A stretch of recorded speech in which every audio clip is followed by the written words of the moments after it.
Waking up, stretching. Wow, chat came in with a vengeance. There we go. Good morning, everybody. Why aren't you loading here in my chat and restream?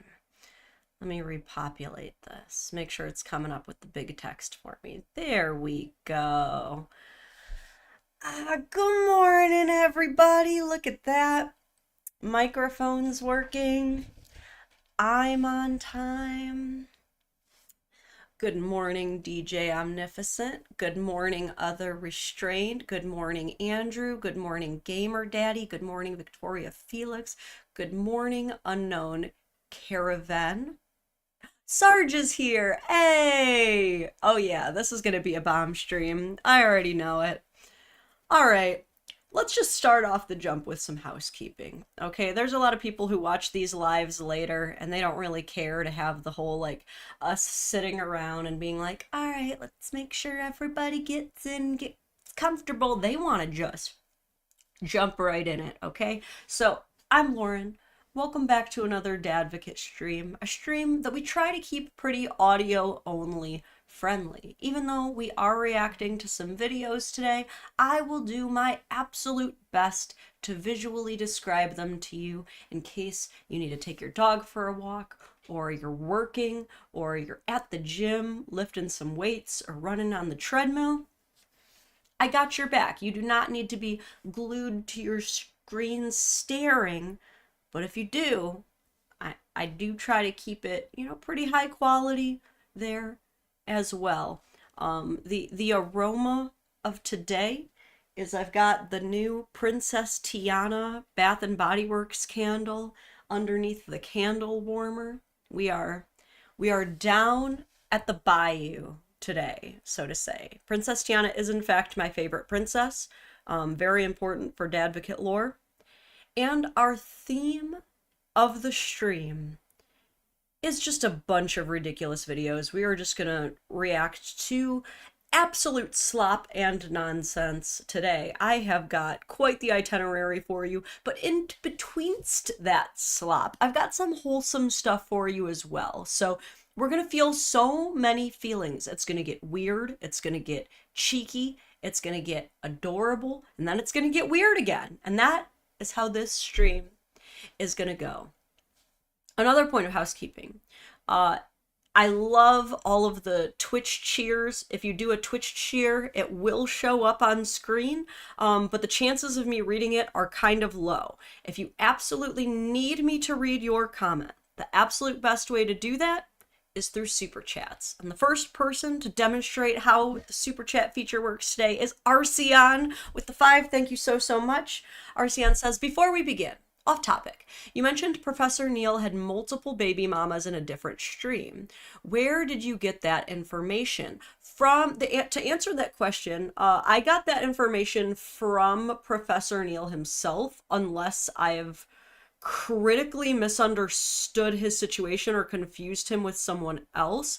But I believe he has mentioned that he is divorced and co-parenting. But I could be wrong. Now I'm like second guessing myself now that you've said that. It could just be that he has an ex-wife, but they never had a child together. But he's definitely on to his next marriage and now has a baby. But maybe I could be wrong about that. Now I'm starting to wonder. I'll have to ask him. But yeah, even if you don't super chat, there are some comments that I still read. Some free comments that I still read. But if you absolutely need me to read it, that's the best way. Sorry, there's still like some post-nasal drip a little bit from my nose surgery. I still got to get all fully cleaned out in a week or so, so we're going to work past that and get right into it. Also, sup to Phil Jackson. Good morning, everybody. So, the first thing that I have to show you guys today, the first slop on our agenda, we are just going to get right into it, okay? You guys need to check this out. I've never heard of this before, but apparently this is a new thing that the kids are doing. This gentleman posted this, says, took Plan B to lower my test levels, referring to testosterone.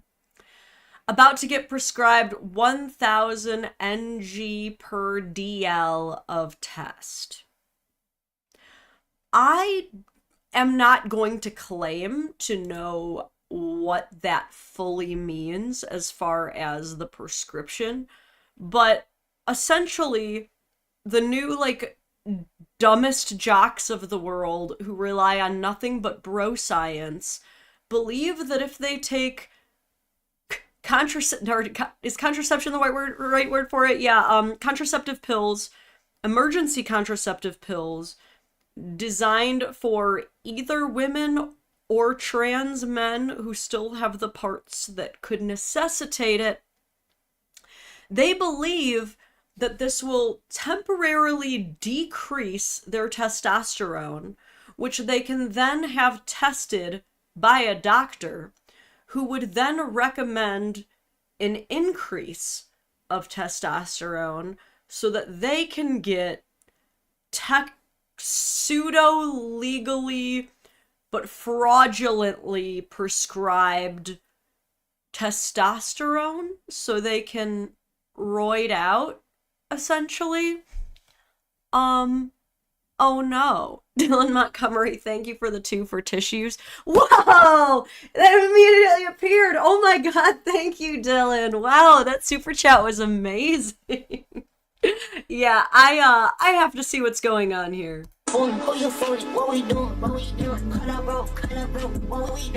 This is a straight up kid, bro, who took Plan B to crash his natural hormone production. Holy motherfucker, bro. That's absolutely insane. This isn't just this kid. This is like a trend going around right now where kids, but it's not even kids, bro. Middle-aged men are going in and crashing their shit with either Plan B or SARMs to get a test prescription. Like, that's actually what's happening. It's going around. It's a trend. And why? What is SARMs? Let's find this out together. Now, I will say I did Google, does Plan B lower testosterone in males? And Google seemed to not have any information on such an event. But let's also find out, what is SARMs? Let's see.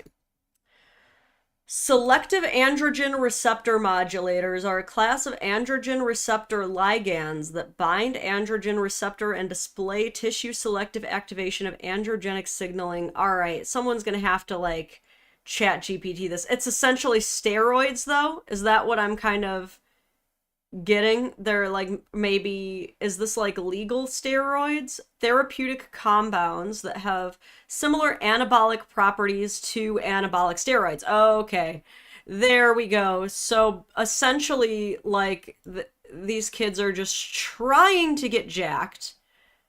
And don't get me wrong, the empathy that I have exists for these kids, you know, like, body dysmorphia exists in men, absolutely, for sure. You know, my husband and I have talked about this at great length, you know, because he understands that most women have body issues, thanks to the 90s especially.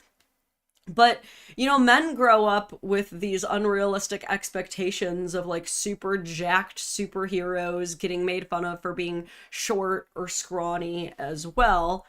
So my heart goes out to these dudes who feel the need to, like, go this aggressively in getting any kind of gains and changing their body and battling their body dysmorphia. It really is similar to all of the women out there putting these injectables right into their face, you know, not just the Botox, but all of the filler, which we have now found out moves throughout your face and starts to distort how you look, that by the time that women are forced to get their filler dissolved or taken out, essentially, they then experience an even deeper body dysmorphia because they've gone through all of this time with their face basically looking like a Snapchat filter because of these injectable fillers, that they cannot handle their face without it. You know, we've got the fake titties getting rejected at alarming rates, women poisoning themselves via false titty. My heart goes out to these people. That, like, there's definitely empathy here, but like, oh, we gotta learn from these mistakes. James, thank you so much for the 5. Says, finally catching a Dadvocate live stream, listening at work. Your content rocks. Sweet, sweet. Like I said, I'll do my best to visually describe everything for you so that you can stay productive at the job site, my friend.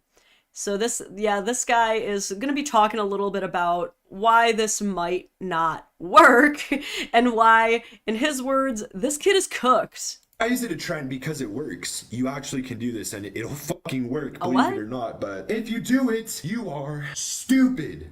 Absolutely stupid, bro. If you're messing with your natural hormone production levels, your endocrine system can get shut down, and it fucking will. The longer you're suppressed for, the more at risk you are of getting... What happens when your endocrine system breaks down? I have so much to Google alongside of you guys. What happens when your endocrine system is disrupted? Thank you, someone already got it for me. Okay. Let me move this over. When your endocrine system is disrupted, you can experience a variety of issues, including hormonal imbalances leading to symptoms like mood swings, fatigue, weight fluctuation, changes in blood sugar levels, developmental problems, reproductive issues, increased cancer risk, and disturbances in your immune and nervous system function, depending on which hormones are affected and how severely the disruption occurs. Oh my God. So essentially, like, you're gonna start, like, getting titties, a little paunch, crying all the time. You're gonna get your period, guys. Fellas, you will get your period if you do this. getting shut down. So, I can't find any evidence that this actually works, though. Has anyone else heard of this situation, or like people doing this? Or like steroids in general, man. I really do compare steroids so much to the whole Botox, filler, anything fake. Like, are there going to be a lot of people who use these things in fair moderation to the point that people generally can't even tell that they're having the work done and end up attracted to it? Oh, absolutely. For sure. I train jujitsu. Like, probably half of our gym is on steroids, and all of those guys have girlfriends and wives. So it's clearly not stopping a lot of people. But I've got to imagine that as many people are out there seeing like the results and not recognizing that they're coming from, cheat codes, essentially, and they're just attracted to it and it's not a big deal. I feel like there's probably just as many of us who can spot it from a mile away. And we're like, there's something off about this. Like, there's something too uncanny valley going on here. And I'm so curious to hear from you guys, because me personally, I've also never necessarily been one of the people who are more attracted to big muscles. My personal preference is more of lean muscle preference. That's just me. No offense to the like super bulky guys or people who have no muscle. It's just like, on myself and on my partner, that's always what I found myself consistently attracted to. But when you can see the steroid veins specifically, and those who know, I mean, I've been training jiu-jitsu for years, and it was in my first year that my coach was like, Lauren, come sit down on the mat with me. And I was like, why are you pulling me out of training? He's like, I want to teach you something. And he pointed all around the room and he showed me how to tell if someone is on steroids. It's very useful information. Once you see it, you can't unsee it. There's just something off about it to me. Guys, I'm sure you feel the same way when you see women and you're like, those lips were definitely put in with a needle. You were not born with those lips. Or like when they have the frozen Botox face and they can't even emote. Is that ever like a turn off for anybody? Or are you more of the person who's like, if you asked me to tell the difference between a regular gym guy and someone on steroids, I could not help you? Or the kind of guy who's like, I literally cannot tell what's natural or real anymore? Let me know, because I feel like there's probably an equal amount of us. Let me read some of these super chats. Jack says, I beat binge EDO, used to bodybuild. I've a clue.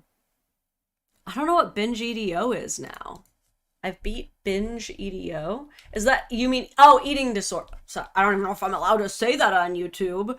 ED. So you have beat ED. So you understand what it's like for men to have body dysmorphia is essentially what you're saying. And it's so interesting too. There is such a common pipeline between men and women alike of going from disordered eating to conquering that and then instead moving to becoming a fitness junkie as well. The ED to fitness junkie pipeline is a tale as old as time. Like, so many of us can relate, quite frankly, and unfortunately. But it's like you really have to be careful because there's like disordered fitness as well, I think. Viennery says, and thank you so much for the 10 CAD. Says, my daughter was sick at school today, so I had to leave work early to get her. Now she's cuddled up on the couch and we're having a daddy-daughter Dadvocate watch. Okay, I will watch my language. I usually try to like censor my swearing, but I'll be extra sure today. Dylan, thank you for the 5. Says, I've never thought about body mods, but watching The Substance killed it for me. That's a new documentary. What is that, on Netflix, I think? I've been actually meaning to watch that. Looks like the surgery healed, looked, and sound great. Yeah, that's what's so crazy about a septoplasty is the fact that like my entire face was rearranged earlier this month, and you can't tell at all because they just went in through my left nostril, and no one will ever know. Yeah, I'm not even, it's funny because I was gonna say I'm not even entirely anti-steroid and anti-Botox and anti-filler, but I'm mostly anti-steroid and anti-filler and anti-Botox. Like, to give you an idea, I'm 32, gonna be 33 this year, and this is the year more than ever before that I have been getting peer pressured with the fillers and the Botox, and like everyone is like, but everyone's doing it. It's so much more affordable than you realize. There's even Botox parties, like very similar to the old like pure romance parties or like whatever kind of group get together that you or your girlfriend has gotten tricked into, where you show up thinking you're gonna hang out with friends, but really you're showing up for a bunch of people to try and trap you in some MLM. Like, very similar to that, but they're like, oh, but you'll save so much money if you come to the party, and everybody like just gets injected together, and it brings some people comfort because they're not doing it alone. Some people enjoy saving money. But I don't know, it's really important to me, especially now that I not only have some form of public influence, but the fact that I am a mother to a young daughter and a son, to just I don't even want to say put it off because it sounds like I'm definitely going to fall victim to it eventually, but just avoid that stuff and show my kids and others that like that you actually can still be confident in your body without like tremendous cosmetic changes. I think it's really important, especially when it comes to as well like trans individuals, right? Like it makes me really sad, and this is not going to be any kind of anti-trans rhetoric, as like a fair warning, we're not about to go there, but it makes me really sad whenever any child or adult person feels like they have to physically change their naturally given body to be who they want to be. You know what I mean? Because I don't at all know what it's like to be trans, but I do know what it's like to feel like my body is not the way that society expects it to be, right? Like when I was growing up throughout high school, I was a vegetarian who ran every single day and biked every single day. And therefore, I had nothing going on up top, like completely flat chested. And so it's like, I don't know what it's like to be trans. I will never claim to understand that experience, but I would also never want my daughter to think that she's not like a real girl because she is flat chested if that happens to her. You know what I mean? I would never want anybody to think that. And so there's just a lot to be said about learning how to like love the skin that you're in and putting out who you are through the way that you carry yourself. You know what I mean? I don't know. I'm just really trying to reach out to everybody with that one where I'm kind of like, guys, I get it. I get that there is immense pressure to change your body through like very dramatic means, but like, we don't have to be doing this. And also, do your research because there is so much stuff that people think is going to change their perception of their own body if they do it, if they cut off certain body parts or inject themselves with certain things, or like the fake asses, the fake tits, the fake lips. And like, you got to do your research because all these people who got filler all these years ago, they didn't know it was going to move around their face. The people who got fake titties 10 years ago, they didn't know they weren't going to be able to afford new fake titties in another 10 years. So it's like, sometimes we do got to take our emotions and our dysphorias and try as hard as we can to step out of them and go to a little place of objective research and figure out, are we really going to be living our truth, or are we going to be causing a lot more damage in the long run? Is there something that we can maybe do an interior workshop before we focus on building the exterior? Are we putting the cart before the horse? Are we putting the steroids before the self-love? You know what I'm saying? Don't, fellas, if you are assigned male at birth or a trans woman, don't take plan B. That's not for you. You do not need that shit. Alden, thank you for the 5. See that you're healing nicely. How do you feel? Good self-image messages, trying to lose weight myself. Hard to do while wife likes me fluffy. Oh my God, can I ever relate to that? Oh my God. You know how many times I've been like, hey, I really need to eat healthy, but I married an Italian? That man is doing nothing but putting carbs in front of me. It is nothing but pasta and steak in this house. Lord help me. The curse of your wife loving you exactly how you are. I feel you, brother. If only my husband gave me a harder time and stopped being obsessed with every inch of my body, I would probably be way down to my goal.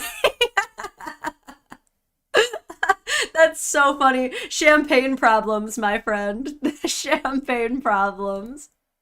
Oh man. I don't know if I saw any comments of people say that they know people who are doing that though. The plan B thing. Thank goodness. I might have to do a poll of my gym. Do you think they'd be honest with me, the jujitsu guys?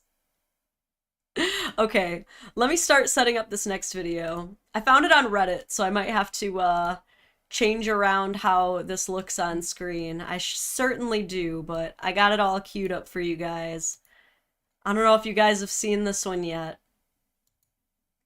I actually found this one in the ABBA and Preach subreddit. Shout out ABBA and Preach. So, I don't know the full context of this. Apparently, these people are all on a cruise, and the gentleman were saying something that the woman here did not like. And this was the end result. Let me know if this passes the gender swap test.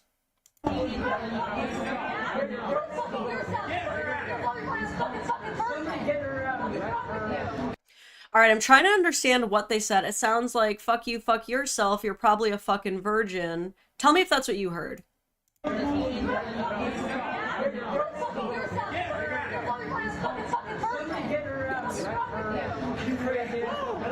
So she says, "What's wrong with you?"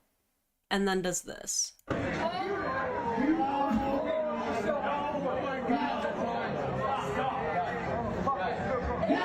Oh, now she's getting the other guy. Okay, so to visually describe what has just happened to the audio only folks, after this woman says, "You're fucking yourself, you're probably a fucking virgin," because he probably said something along the lines of, "Go fuck yourself."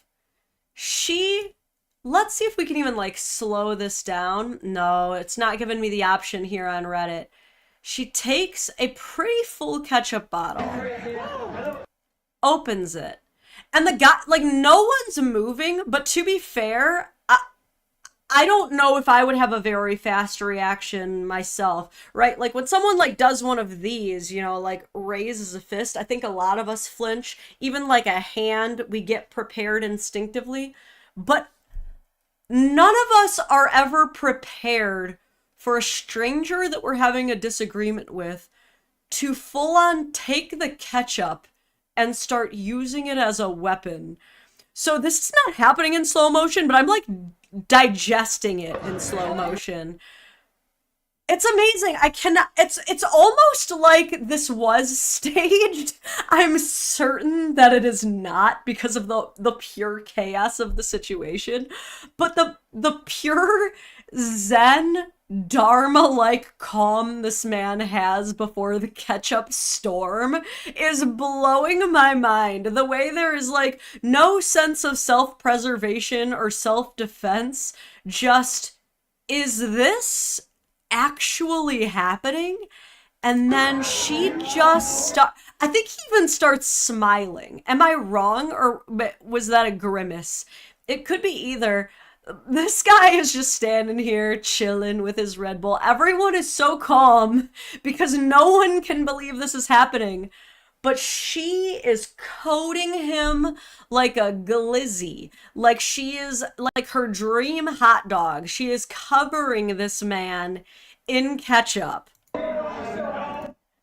Finally, before he even realizes what's going on, as the shock is still hitting his body, like he's in pure shock, bro here does not even know what's going on. It looks like 2 to 3 other men actually intervene first. Like, before he even has a chance to back up and stop getting hit in the face with ketchup, 3 men come up and they're like tackling him as if he did something wrong. I'm sure that they're just like instinctively trying to pull him out of the way. Like, bro, like you're getting ketchup. You're in the splash zone. You gotta move. But the guy next to him, maybe he was, you know, mouthing off to the queen bee here too, and that's why he's catching strays, or maybe she just has bad ketchup aim. I don't think a lot of us spend our life practicing our ketchup accuracy. He's just sitting there eating, and he seems to catch a stray spray, but he is in just as much shock. You can see, before he even processes that there's ketchup on his face, he actually grabs his drink. Honestly, do you know what this reminds me of? This is going to be a really dramatic comparison, but bear with me. This is like the shock that John F. Kennedy's wife went through when he was literally shot right next to her, and out of instinct she went to start like cleaning up his brain fragments because she was afraid that someone else was going to take them. Like, the obviously those are 2 very different situations, but when you're in shock, you don't realize, like, you don't know how you're going to react. I love that this guy was just like, I'm getting sprayed with ketchup. Where's my beer? Like, what? Okay, so I don't know if maybe this guy was not everybody's cup of tea from the jump, if everybody was already mad at him, but it's like, insult to injury, dude. He's getting spray assaulted with ketchup. They all start laying hands on him, and now he's fighting with three dudes while still being ketchuped. So now, so now okay, there is truly no sense of self preservation from anyone here. I don't know if he was trying to protect his buddy, but after already getting some ketchup on him, he walks straight into the line of fire. I don't know if he's trying to move out of the way or trying to get in the way to help him. But yeah, the second guy is now getting absolutely squirted, but she really wants this main guy. He gets the other three guys who are trying to like hold him back or whatever away from him. I don't know how. It's hard to understand the audio of what's happening in the situation. Maybe they were just trying to hold him back because they're like, oh, I would start swinging if I was him. So let's prevent him from going to jail. It could have been that. But somehow he convinces all three of them to release him. Maybe he said something along the lines of, I'm not going to do anything, but I need to say something. And he does. Oh, it actually doesn't look like he's saying anything at all. It sounds like everybody else is talking shit while he just death glares her. There's still a hand in front of his chest, just in case, because everyone's still instinctively like, okay, yeah, she is literally assaulting someone. Yes, it's with ketchup, so it's not going to like cause real significant damage, I guess.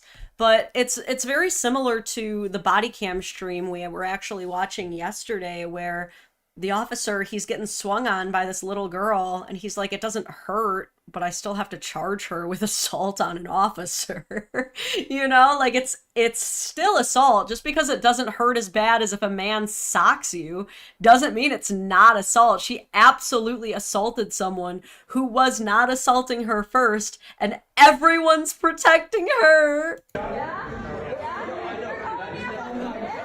Okay, so we get a little bit more context. We hear her go, yeah, yeah, you're calling me a B word. Yep.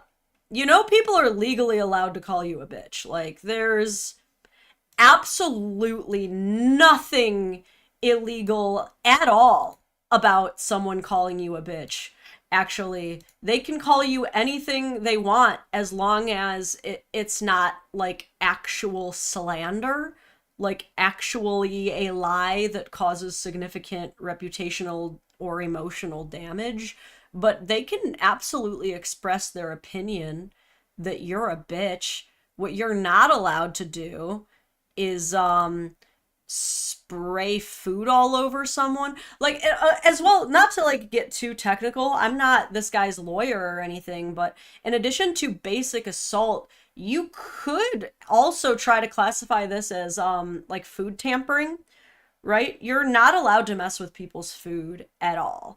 You know, like the whole, obviously you can't slip pills into people's drink, but similarly, I don't know if you guys remember this trend that was going around, but women were trying to prove a point about how easy it is for men to slip pills into drinks by taking gummy bears and slipping them into men's drinks and then seeing how long it takes them to notice.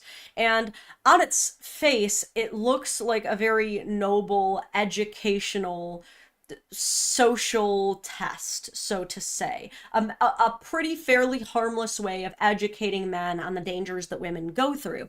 At face value, that seems very noble, but from a legal perspective, they were tampering with people's food, and that is actually a crime. That is also illegal. So you can't do that. Same with all those women who do things like like slipping melatonin in their husband's drinks to get him to take a nap. Like, that's, can't do that. Actually, hold on, before we keep going, I want to read Bing Bang Bong's super chat. Thank you for having a great username as well. Thank you for the 5 GBT. I've been in a situation where a female has assaulted me and men who I did not know held me back while she continued to hit me. It's odd, but it happens. And that's the crazy thing, is like, on one hand, I want to be annoyed with these men for being like, Why are you defending her? She's clearly the problem. But at the same time, you also have to look at it as like, they're probably just trying to protect you and keep you from going to jail. Because we all know if a woman wails on a man and he pushes her off, he's still gonna be the one that goes to jail that night. We all know that.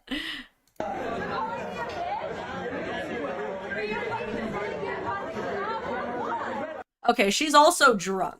I can already tell from the way that she is talking. But you can hear her loud and clear from across the table. She repeats it. She is once again mad that he had the audacity to call her the B word. Apparently, she has absolutely no backbone or thick skin to save her life if she's going to completely crash out at an adult age being called a name. Like, grow up.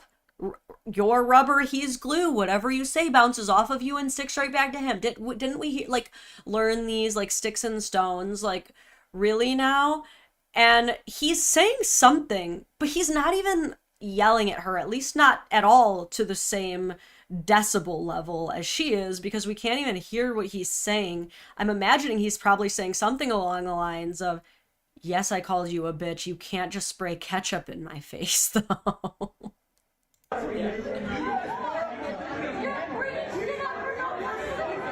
Oh, more context has also been revealed. She says, you're bringing up for no fucking reason.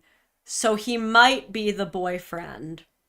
He might just be her boyfriend, girlfriend and boyfriend going on a cruise. He's like, well, it's kind of like the time you did this, and we're being a B word about it. And now she's like, okay, so that means that I get to get you and every man within a D&D metric radius of you during this attack will be hit with my spray spell. Is essentially the executive decision that was made here. Bro had a bonus action, he didn't even use it.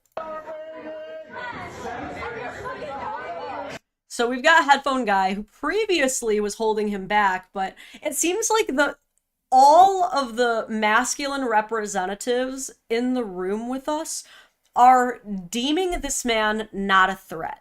This is the body language that I'm getting from this so far, because we had 3 guys who initially were like, we gotta hold him back, and then quickly were like, oh, we don't have to hold him back. We had this guy here with the headphones who was going, oh, I gotta hold him back, but at this point he's like, you're good. So that says a lot.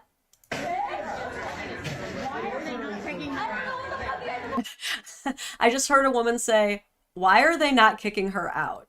I love that. Okay, this is also a point where I wish that woman would have been a bit more vocal, right?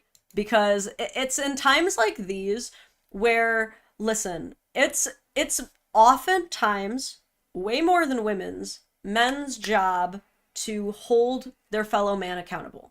And on that same coin, women, it is our job, more than men's, to hold each other accountable, because we don't even listen to men when they try to hold us accountable. So we need each other in this regard. We all know that if any one of these men was to say, kick her out, it would escalate. But if this woman who's either recording or isn't right next to the person recording, who is wondering why she didn't get kicked out, was like, can we kick her out, like, even just a little bit louder? I guarantee you she would be so much more embarrassed than she is right at all. She's not embarrassed at the moment because she's still going off. Oh, wait, hold on. What's Philip saying? Philip says, and thank you for the 10. Thank you. I've been trucking for about 5 years. I don't want to start a fight, but I feel most women and men with Little Richard syndrome need to be returned to driving school. I love that you allowed women to also have little dick syndrome. That, I usually don't like shaming peen size when it comes to personality issues, but the fact that you were consistent enough to include everybody in on this, I'll allow it. They need to be returned to driving school. I've seen too much to not justify it. Do you mean literal driving school by that? I mean, yeah, I think that probably every gender is a bad driver. I think I agree with you. You call me a bitch. I don't know what the fuck you're talking about. You call me a fucking bitch as soon as I woke up. Interesting. Okay. So, I don't know if you guys noticed this the way that I did, but you see both of them are looking at the guy here, the secondary guy. Her assumed boyfriend is the one who took most of the ketchup damage, absolutely. He literally looks like someone just cracked a bottle open on his skull and he's bleeding profusely. Like, he looks so bad right now. But the other guy, she definitely did not care that she was spraying him. And now they're both looking at him as she continues to say, "You called me a B word. I don't know what you're talking about. You called me a B word." So now I'm wondering if the situation is this guy, be him a friend or just a random person on the cruise ship bar that they have happened to start some kind of a conversation with, or he intruded in on their conversation and ended up calling her a B word. He might have been the one who called her the name. Again, does not in any way, shape, or form justify such an insane reaction in any case. But let me guess, the boyfriend didn't fight him. Isn't this a tale as old as time, right? Where, like, truly from the dawn of time, woman gets into it with a stranger, probably started it. Stranger is like, you're being a B word, you're being a C word, whatever. And now her boyfriend or husband is directly responsible for this man's actions and directly responsible for now defending her honor. And if he doesn't beat this guy's ass, then how dare you, you're not a real man. How many times have we seen this one? Okay. The answer for me is too damn many times. It's like a weird fiction-based kink. It's like the corn addiction for women is seeing all of these romanticized stories like It Ends With Us, where the men are literally fist fighting over her in the middle of a bar and going, "That's what I need in my life. That's how I'll know he really loves me. As I'm going to start with a random guy on a cruise that we paid thousands of dollars to be on so that my boyfriend can prove he's a real man." How much do we want to bet that's what's happening? Sorry, I had a little something in my eyeball. I had to get it out, but I think I got it. James says, thank you so much for the dono. Boyfriend looks like he just had 5 rounds in the UFC. No, dude, seriously. Like he looks like he's about to be hematomaed up tomorrow, and it's just ketchup. Actually, I have a funny story about that, but I'll wait. Just remind me to tell you guys a similar story to this.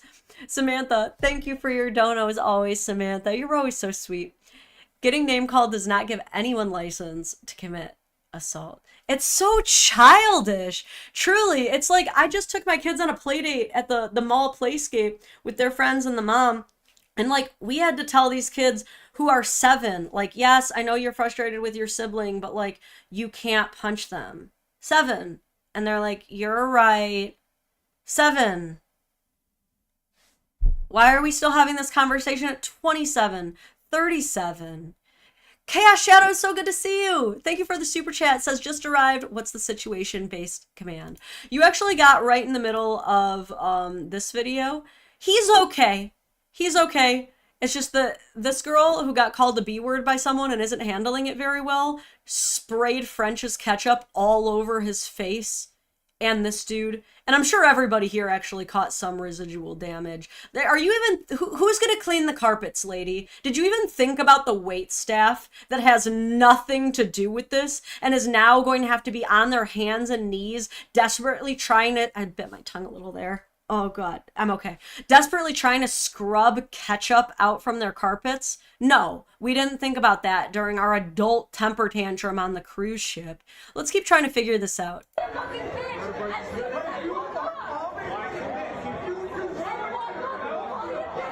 Man, how many people is this fight in between?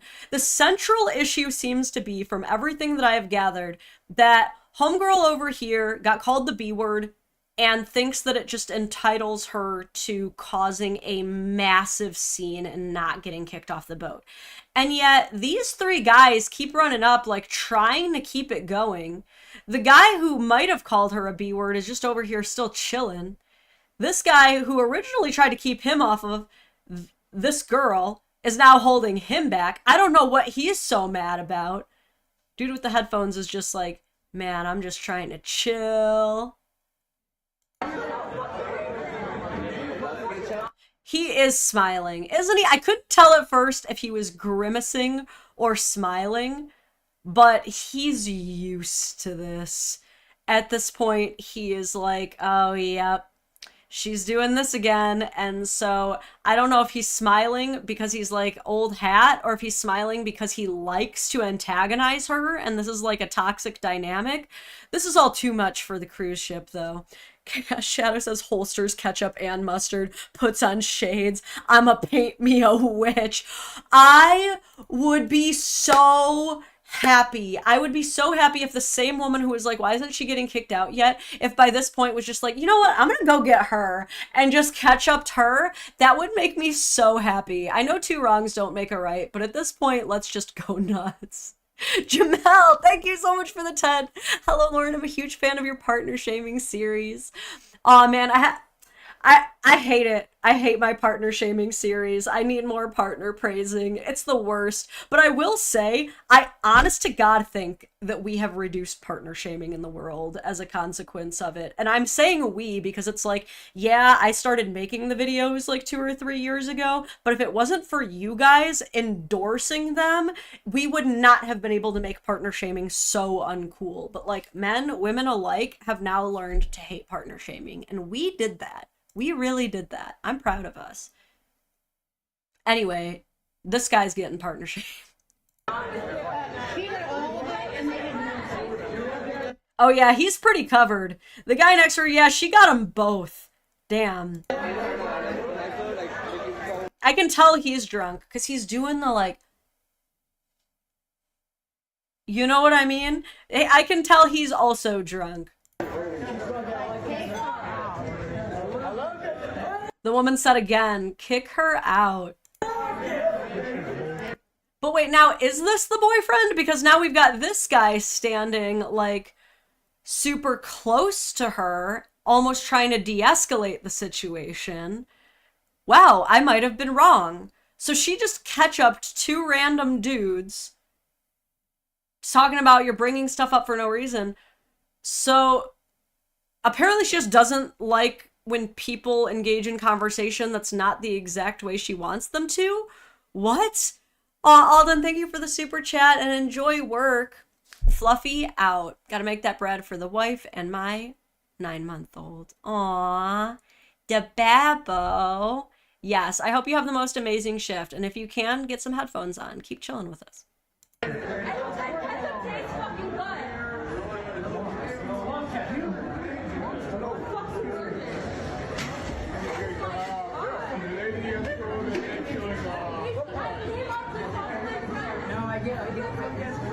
Uh-oh, Captain's here. So now Steph has arrived.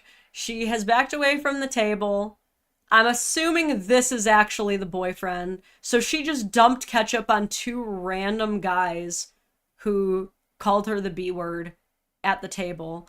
And she's now going to try to gaslight both her boyfriend and either the captain of the ship or just one of the ship hands. I don't know exactly what you call them. I've never been on a cruise. I'm a land mammal myself.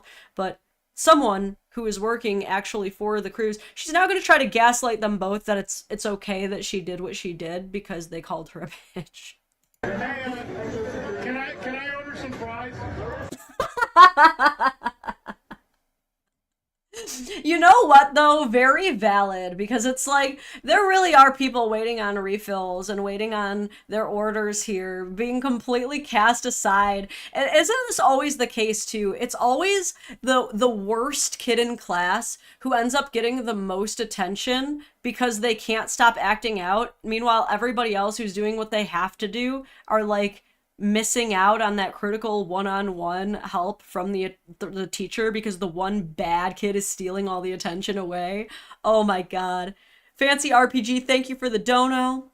Thoughts on Pen 15 girth filler injections? Oh my god, is that a thing?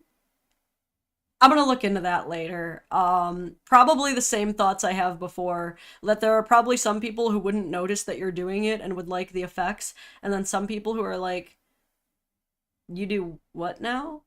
Do you... Oh my god. I did not even know that was a thing, quite frankly.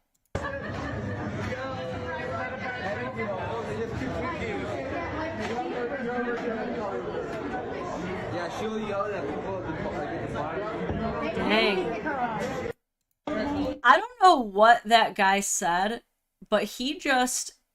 every single police unit that we have watched and every single body cam video we have ever seen needs to hire that dude, because I have seen like half a dozen armed 6'7", 250-pound, jacked out of their mind titans of men be arguing with the same broad for like 30-40 minutes straight. And yet this guy rolls up at maybe like a solid 5'9", gray hair, average build, and literally walks her with ease with his hands behind his back doing nothing but this. And he goes, don't worry, I'll get her out of here. Umarel! He truly stands on business. I don't know what he did to make that happen, but this is not his first rodeo, dude. He truly was like, I got this. They're getting out of here. But that's what's so annoying is I heard that this was a big issue on that very famous, viral, expensive as shit, like worldwide cruise that a ton of people have been covering. Is there's been similar drama. Apparently on every cruise, there's going to be like at least one or two people who gets super belligerent and ruins the party for the whole class. And like, what do you do at that point?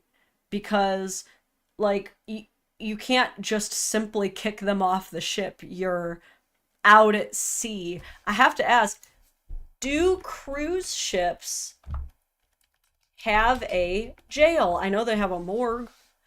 Yes, most cruise ships have a small jail-like facility called a brig, or a holding cell. Oh, send her to the brig! Take her to the brig! Oh my god. I hope. I've got to imagine, like, hopefully she probably calmed down when it was even, like, brought up as a possibility. But, like, that's so embarrassing, having to spend your $1,000 cruise in a cruise jail. What an idiot, dude. Yeah, I tried to find any, like, follow-up to that situation to see if she ended up getting arrested or anything, but considering every single case we watched in yesterday's body cam stream that included a drunk driver never even got charged with drunk driving, I don't have any consequences that there were good enough ramifications for this incident. Like, I'm not gonna be happy with probably any way that this ended up being handled in real life. But, like, also, I do just have to say, these guys may well be gigantic a-holes. Like, they may have just been, like, trolling her and antagonizing her and her boyfriend and trying to start shit the whole time. They might have been, but it's hard for me to believe that because they both just calmly took so much ketchup to the face without further escalation at all. Like, this guy, like, left and moved around, but at most, they seem to be like calmly explaining to her why it's not okay that she did that. I also just hope and I pray, but I have no faith, that boyfriend here takes this as a sign and asks himself, is this the behavior that I see in a wife? Is this the behavior that I approve of for my children to see in their mother?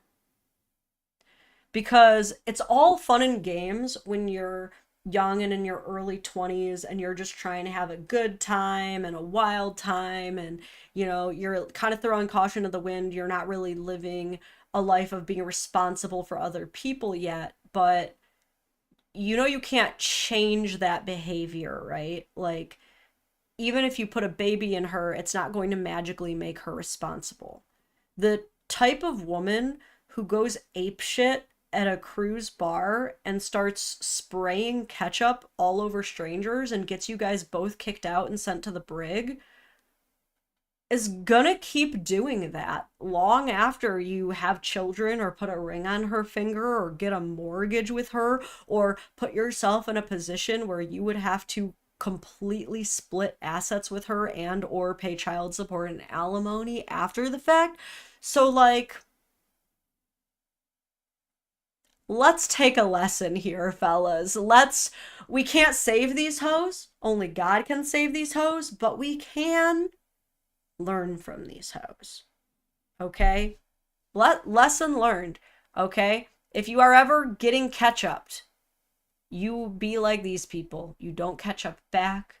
You just sit and wait for a nice man with a badge on his chest to come take the bad lady away. Otherwise, you're gonna go to jail, unfortunately.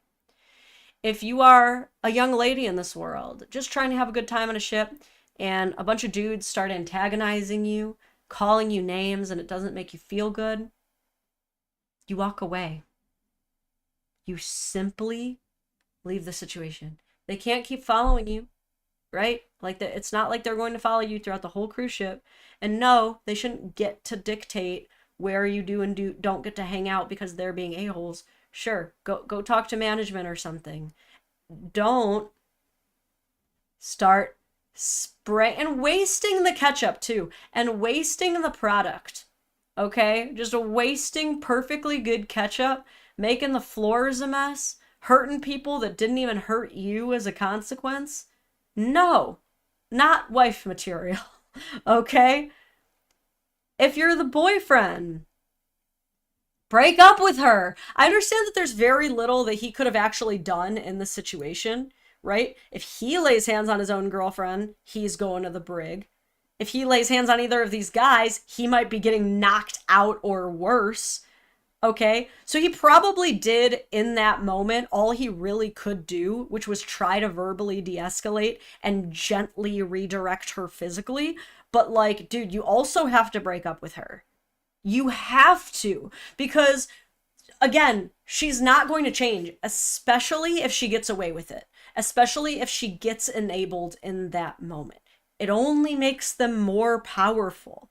You literally have to take one for the team and say, you need to learn this lesson in life. You need to know that if you behave like this, people will stop having relationships with you. You will be cut off. You gotta do it. Okay? And those are the lessons that we can learn from Ketchup Lady. Any other notes, though? Waste pisses me off more. That's what I'm saying. It's like, I'm not even saying that these guys didn't deserve to be ketchuped. Like, again, for all I'm saying, I know, like, they might have been saying some absolutely asinine, misogynistic, antagonizing shit, for sure. But, like, by spraying ketchup all over the place, you're just making the poor, innocent cruise workers' lives 10 times harder. You think they're gonna make these guys stay and clean the ketchup? No. That is what they should have done for her, though, actually. Fuck the brig. Make the punishment fit the crime. Have her literally, like, give her a little toothbrush and make her clean that ketchup out with nothing but her spit and toothbrush until it's all gone. That would have been appropriate. Like, if you want to stay on the cruise ship, you have to clean all this up. I don't think they can actually enforce that, but I wish. I wish that could happen. Oh man. This video is why I will never go on a cruise. You know, I just am not a person who wants to be at the mercy of the water gods. That's just me. I'm a land mammal, and I feel like I would get so seasick. I maybe if I was given a free cruise for a one weekend, I would do it. But I would not pay to go on a cruise. And I would never, even if it was free, I could not be on a cruise for longer than like 2 overnights. I don't think. No way. You wouldn't notice on most cruise ships. Like, honestly, people go on cruises and they're like, oh, that's just like par for the course. I mean, there are probably people who just sit around and wait for the Karenings of cruise ships. It's kind of like airports. Like, one does not simply go to an airport without seeing someone crashing out at any given time. Like, if you want Karen videos, you either go hang out in airports or go hang out on a cruise ship, because it's gonna happen. Like, there's just something about being stuck somewhere at the mercy of like constantly changing schedules and not being able to leave while having ample alcohol at your possession that is just a formula for chaos. Like the perfect formula, time and time again. Cruises sound kind of horrible for real. I mean, like in a lot of ways they look really cool too. Like there's ones with like full water parks in them and there's like so much to do, but there's also you can do that on land too. So there is that. All right. Let me get this one all lined up for y'all. This is our third big one that I had advertised.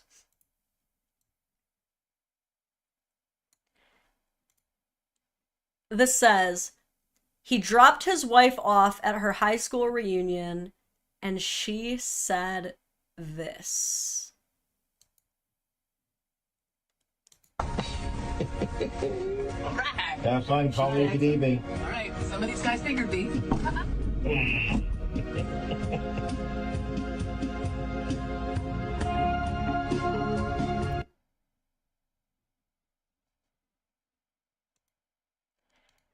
Imagine your wife's high school reunion is coming up. You go to drop her off. She's all dressed up. She's excited.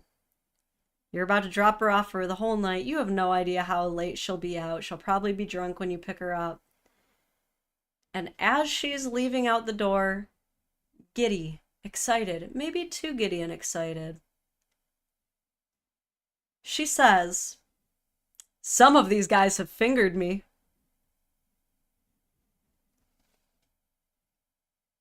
Why? Why? Let's play. Does it survive the gender swap?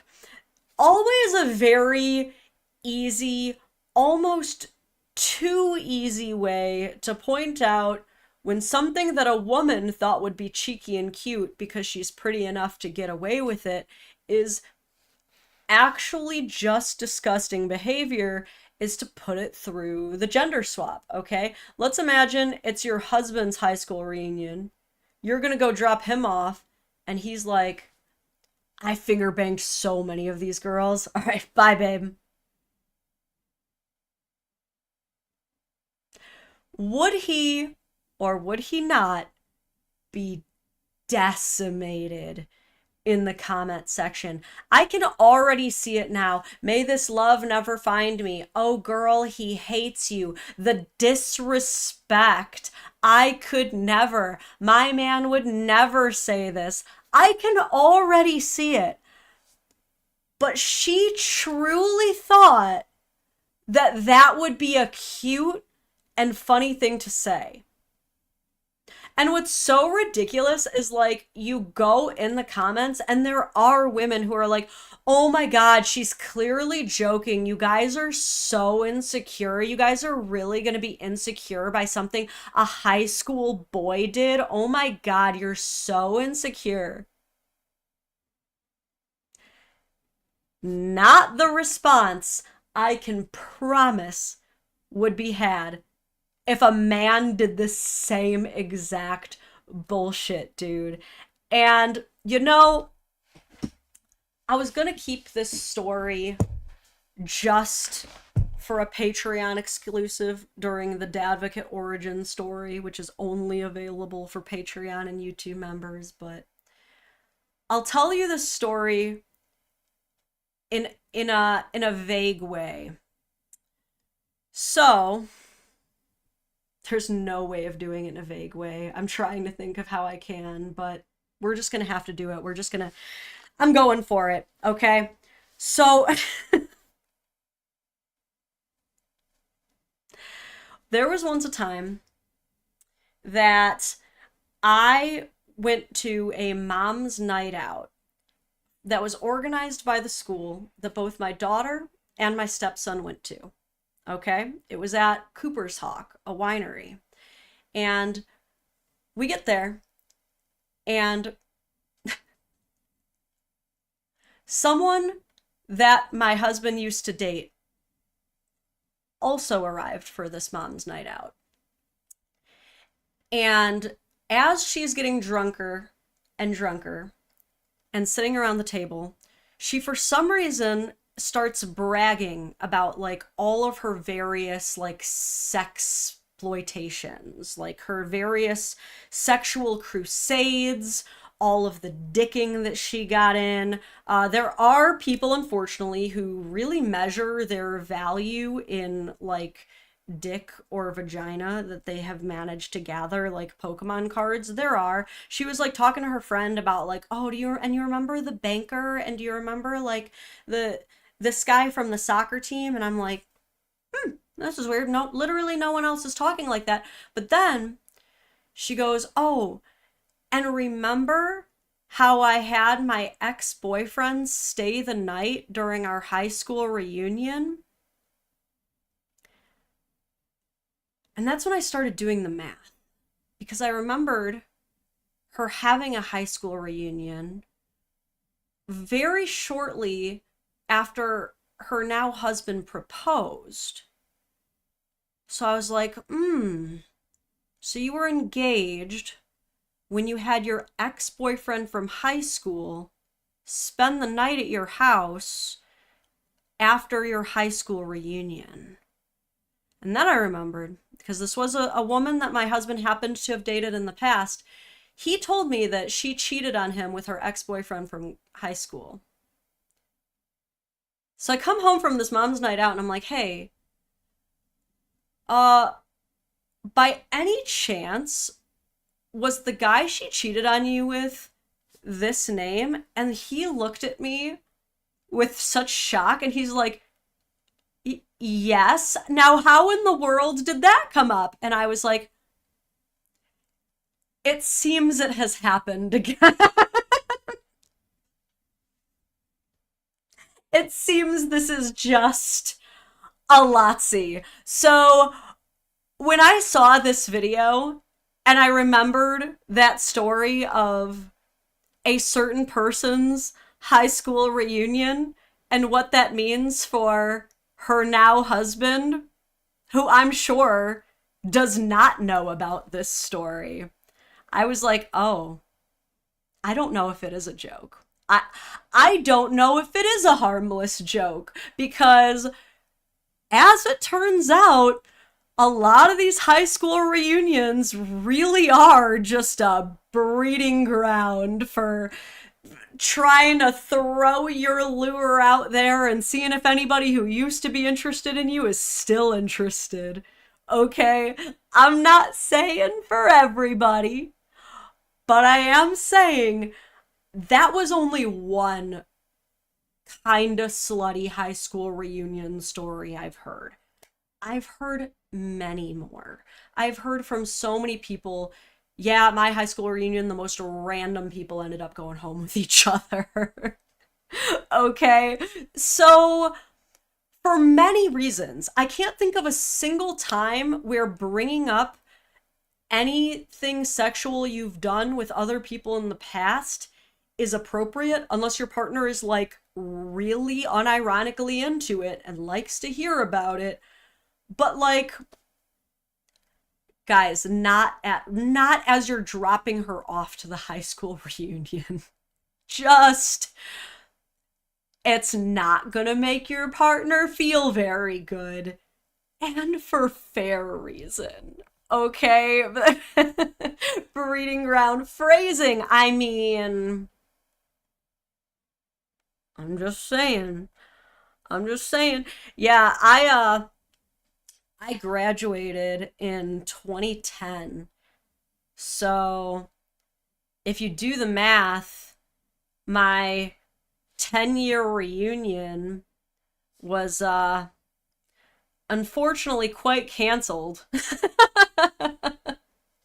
I did not get a 10-year reunion, and we didn't do a 5, but I don't feel too robbed because I could simply just go to the local dive bar and it'll be a high school reunion. Like, I don't know about you guys, but I live in one of those towns where people didn't quite grow up. I moved away though.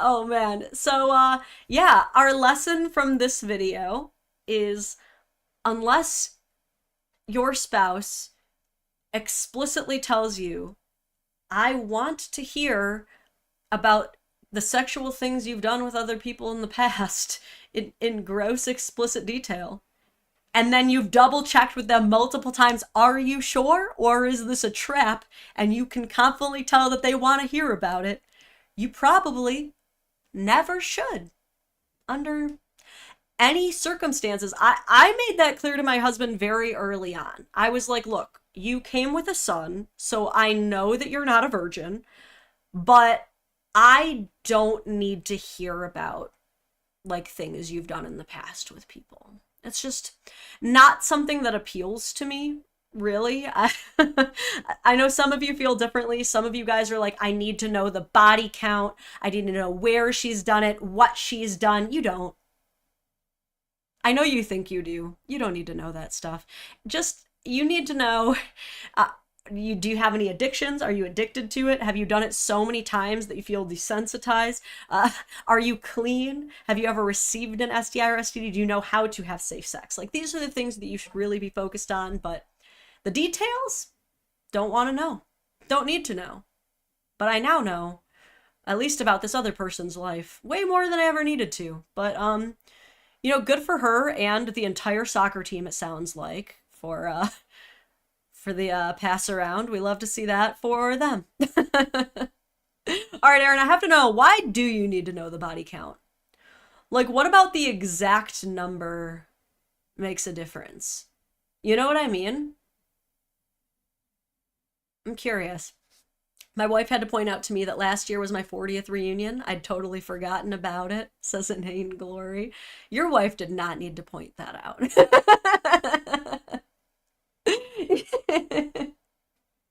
She didn't need to say that either.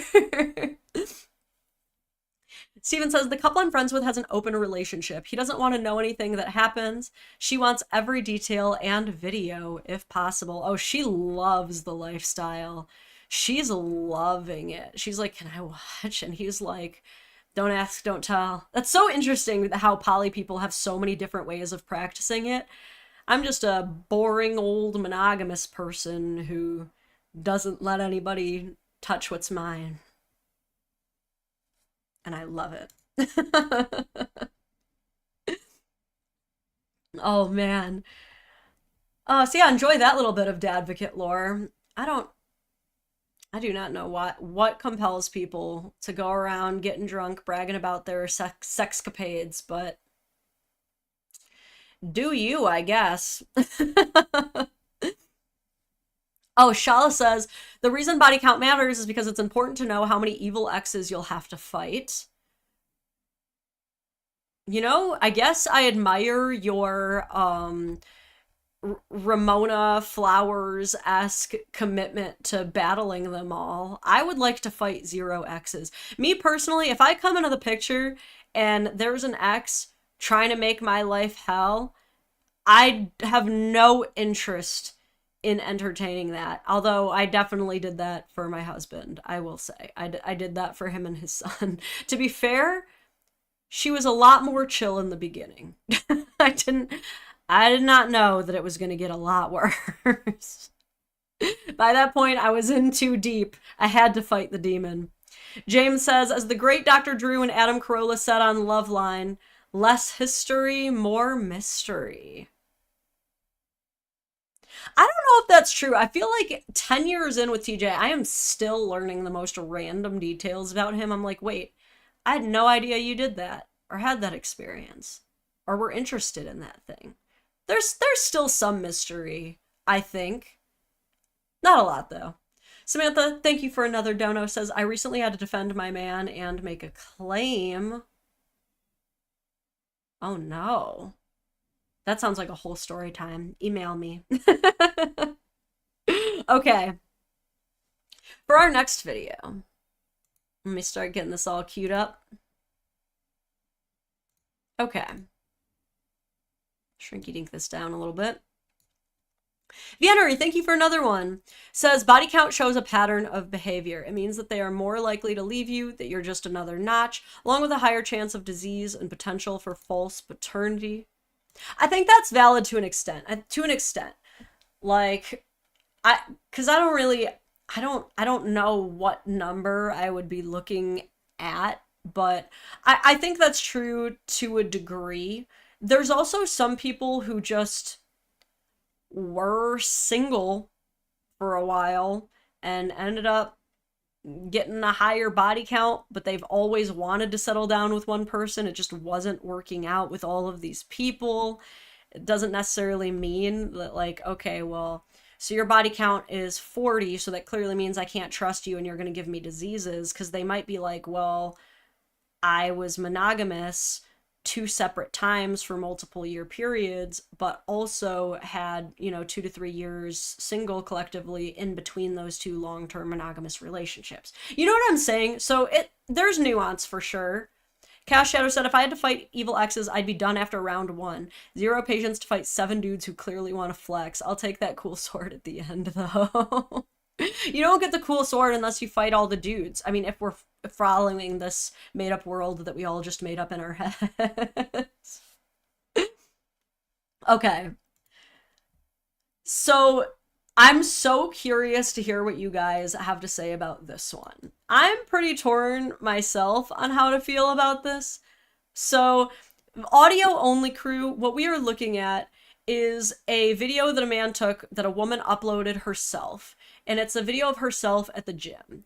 She is wearing only a sports bra, no top, and short shorts that are barely shorts and honestly more aligned with a sport, like an athletic panty, because I can see her labia. Like, I'm not trying to be a pervert, but either that's like a convenient water spill, or I can literally see her labia through the shorts.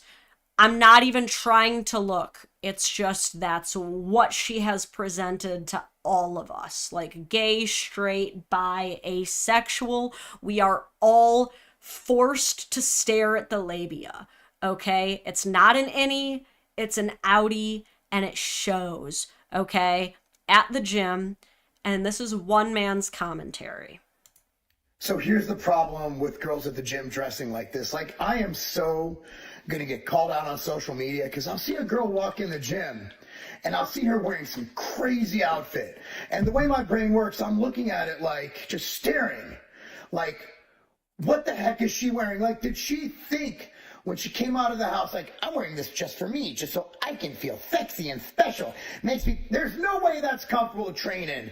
Zero way. They're doing this for attention. However, when they get the attention, they use it as a way to call out men. There's a bad look for men. There's a bad look for women. There's a bad look for anyone. And if someone is in a gym and does this and calls out a gym member, their gym membership should be revoked Joey Swole style. What do you guys think? Yeah, so you heard his opinion. And, if you've gotten a chance to look at the screen, you can get an example of what these kind of ridiculous gym outfits that he's talking about look like, okay? And this is where I'm a little bit torn, okay? Because on one hand, one thing that I teach my kids is no matter how anyone is dressed around you, right? Because I've got a boy in high school, I've got a daughter, okay? If the girls around you choose to dress in a way that is revealing, it is your job to focus on your academics, right? It is always your job to ensure that you do not get distracted, because I'm not going to raise boys who are out here saying like, well, you know, I couldn't focus on my work because she was dressed this way. You know what I'm saying? Like, don't let other people distract you. Be it at school, women are dressed this way, you can't let it distract you from your academics. Be it at the gym, women are dressed like this, don't let it distract you from your workout. You just focus on you. You know what I'm saying? But that said, additionally, before I get into this next point, I also want to address the comfort aspect. He said, you know, this can't even be comfortable. I will actually give pushback here. When I work out at home, it is not uncommon for me to only be wearing a sports bra and shorts. I do not own shorts quite this condensed in the groin region. I don't have any that snatch that right up, and I've got to imagine the wedgies probably aren't super great, especially on squat day. Dude, those shorts are gonna get sucked right up in the coochie if she's doing squats good enough. I would be so concerned. But she might just be comfortable in that outfit. She might be. Okay, she could be perfectly comfortable in it. I often have great workouts while wearing a minimal clothing. Again, this is at home, okay? I would never dress like that at a gym. And to be fair, it's not because I'm worried that I'll be like tempting someone's husband or like distracting someone from their workout, but it's also like something that I'm insecure about. You know what I mean? Like, if I'm wearing minimal clothing and it gets cold in the gym, I don't need a second set of eyes blasting out from my workout top. Like, I don't need people able to like get a full x-ray of my body. Like, that's just me personally. I will fully admit one of the big things that stops me from dressing this way is simply out of my own insecurities. Okay? I will fully own that. So in one way, it's beautiful that she feels secure enough in herself to dress this way and not be bothered by anybody. We also have, but this is where it becomes a problem, is it's great that you feel confident enough to work out that way, but then she's going to caption her video with me minding my own business while men be like, and then it's the eyes popping out emoji. So this is where we get to his point that, are you wearing this outfit because it's comfortable, because that's how you feel best working out, or is this bait? Are you just generating bait? And this is where I think a perfectly reasonable middle ground is dress codes at gyms. Everybody has to wear a shirt. I don't think that's crazy. I don't think it's crazy to tell women, like, guys can't work out without a shirt. You need to put on a shirt, right? It can even be a freaking crop top, but you have to wear a shirt. The shorts, though, I don't know if anybody would be able to mandate that.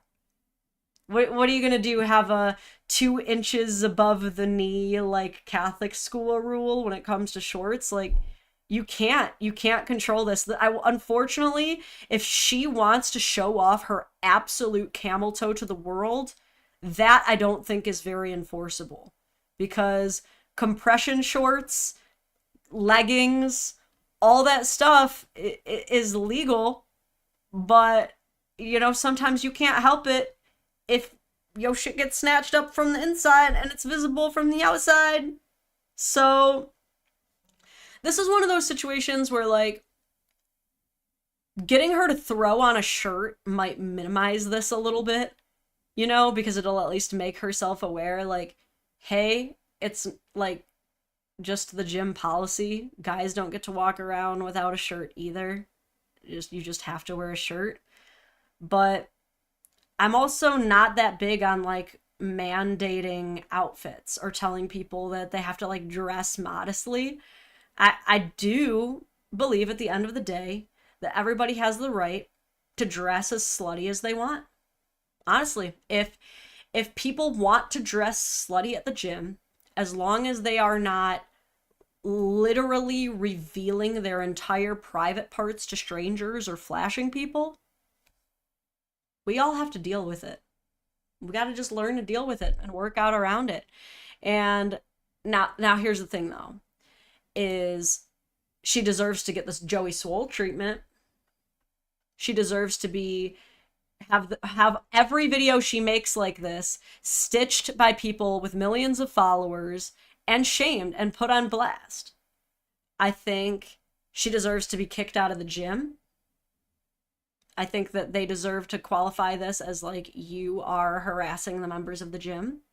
There is no reason for you to imply that because members of the gym happen to be looking around and may look at or past you, that there is anything nefarious going on and you are breaking your contract with our gym by implying such about other members. I think that that's a very valid reason to kick somebody out of the gym.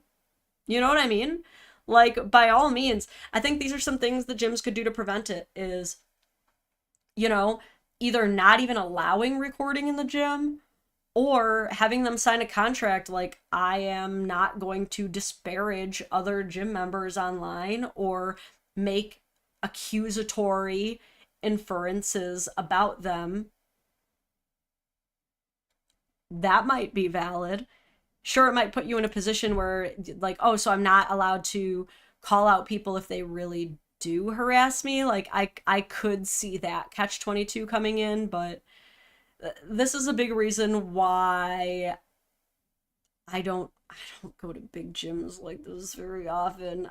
And the gym that I do go to, we're all wearing wrestle pajamas, so don't really have to worry about anybody dressing slutty at the jiu-jitsu gym. Gis aren't exactly what strippers wear, you know what I'm saying? Jackson says, if women can work out in underwear, then I should be able to work out in full tactical gear. Has been my gym motto for a few years now. You would be so covered in pussy by the end of that, Jackson, honestly. I don't think people realize, like, someone asked the other day on social media, like, men like lingerie, what is the female equivalent? Uniforms. It's weird to think about. It's, like, basically the opposite. Like, men go nuts the more you take off. Women go nuts the more you layer on. Look, I can't explain it. I didn't make the rules. I'm just here to tell you guys. I like this take, too. Isaac says, let the girls make the videos. Most of them just make the girls look like the most unlikable B word. What are your guys' thoughts? Or do you think that there should be filming allowed in gyms? Like, do you think it's beneficial in a lot of ways? Like, I do see the benefit of filming in gyms. I've often found that when I record my workouts, and again, I'm doing it at home, so it's pretty different. There's, like, it's not like Miles is going to be like, how dare you capture me licking my balls in your video, you know? Like, but when I film myself and look back on it, I'm able to make postural corrections, see things that I'm doing wrong, see areas that I've improved. So I know that it's beneficial, but at what cost, you know? Because this guy here, these guys did not consent to these accusations, okay? It's also, like, what a reach to be like, everyone's staring at me. This guy is not even looking at anything inappropriate. His eye line is going this way in any one of these areas, but not even at the booty cheeks. What are you implying? That he's checking out your shoulders? Oh, he's objectifying you by checking out the back of your shoulders. And then everybody else, this guy's looking down. This guy's looking down. These guys are looking forward. No one's even looking at you. No one is even looking at you, dude. And if they do, it's probably for a split moment to make sure you're even wearing clothes because you chose to wear the most skin-coated clothing you possibly could, probably on purpose. And also, yeah, she probably does have an OF. Very likely, yes. I don't know. I didn't see a lot of defense there. I didn't see a lot of people who were like, no, it doesn't seem she's doing anything wrong at all. You know what's really funny, though, is you look at these comments. As a woman, I agree with you. As a woman, I don't want to stare at that either. Another woman says it's absolutely inappropriate. And another woman says, attention seekers, absolutely agree with you. Another woman says, not just in the gym, everywhere in public. Another woman says, 100% agree with you. Oh my God. How did this guy end up on the exact right algorithm? I don't know if any man has had this kind of luck in his life when calling out women for anything, to have a comment section full of other women agreeing. That is how you know you've done. Like, this is how this lady knows she's wrong, is when a man makes a video being like, you're probably going to be mad at me for this, but I think she needs to put on some clothes. And all the women are like, I agree, this is too far. Oh my God. What we did for partner shaming, Joey Swole did for gym culture. And I love that for us. I really do.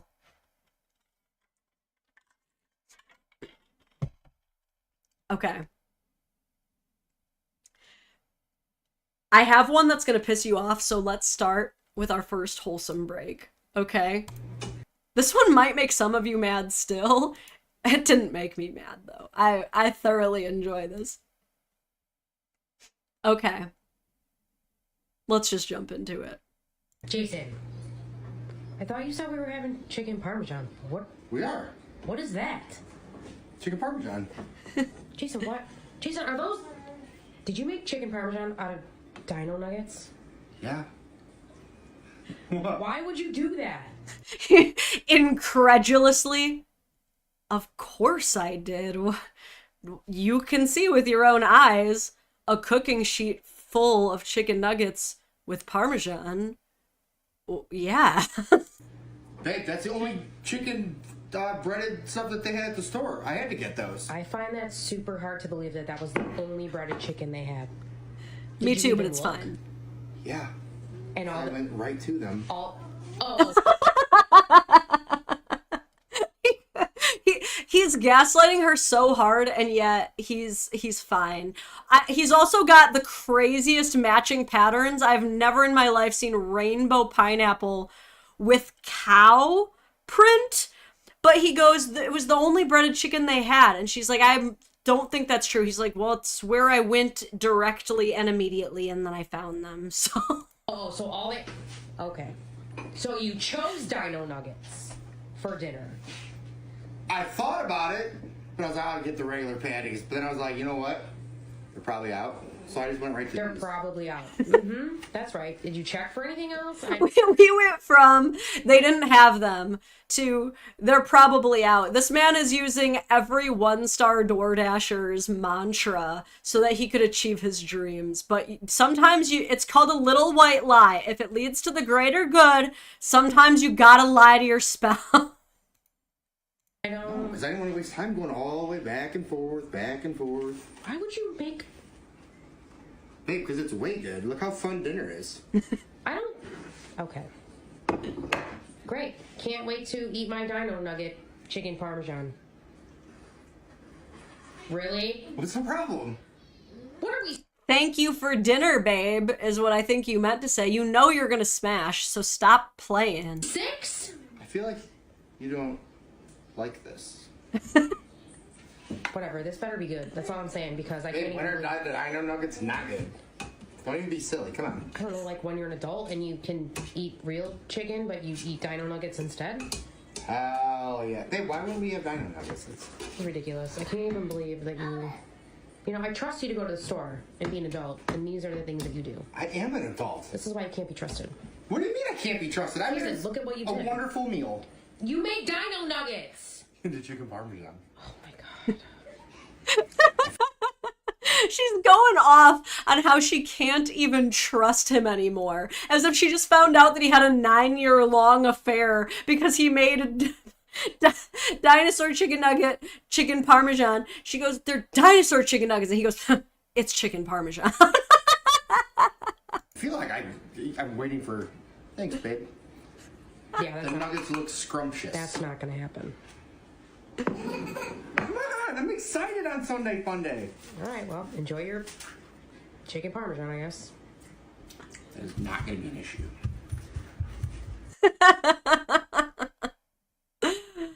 This man will always be happier than his wife.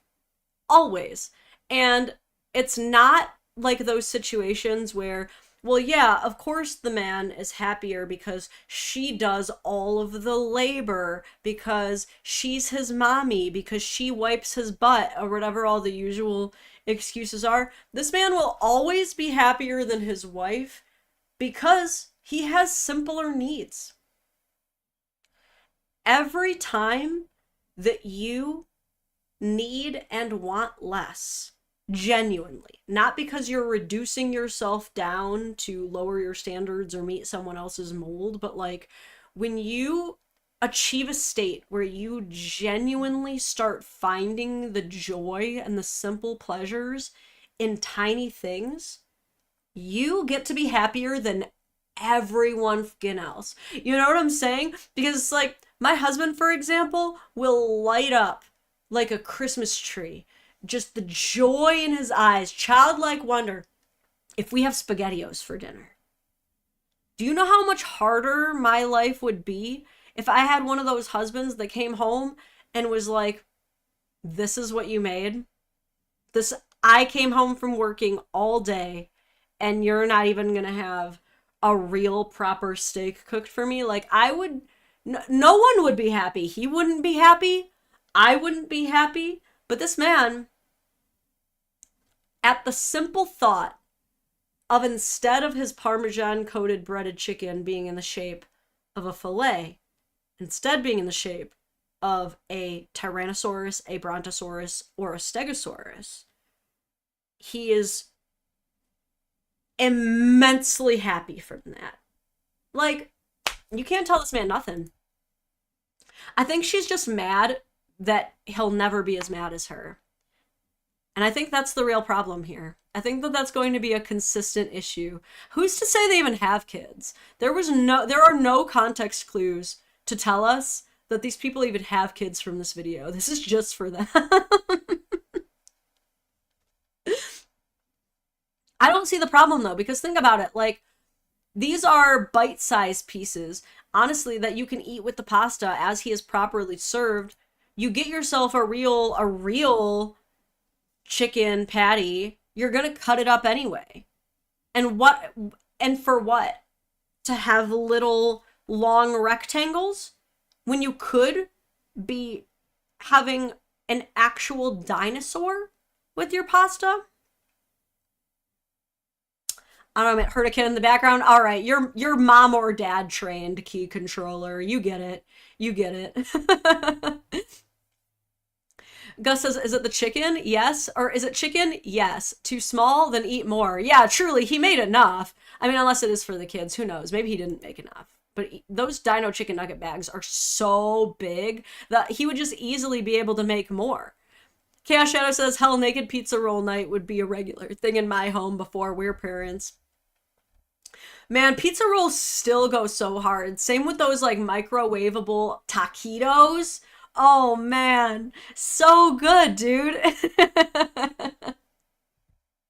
Yeah, I thoroughly enjoyed this video. Good for you, Elroy. Good for you. You know who he reminds me of? He reminds me of that other couple with the dude with the red beard, except he doesn't have the white streak in it. You guys know what I'm talking about. Leslie and, starts with a C, doesn't it? It's not Corey, but it's something. I love them too. Is it Leslie? Now I don't even know. But you guys know who I'm talking about. Okay. Cody, that's right. Now let's get mad. The fuck? Okay. Take a deep breath. Everybody just really quick, one in through the nose, out through the mouth. And enjoy that. Because I'm about to raise your blood pressure with this one. What we see here is we have a young mother and father. I can see because we have a little pack and play bassinet here in the corner.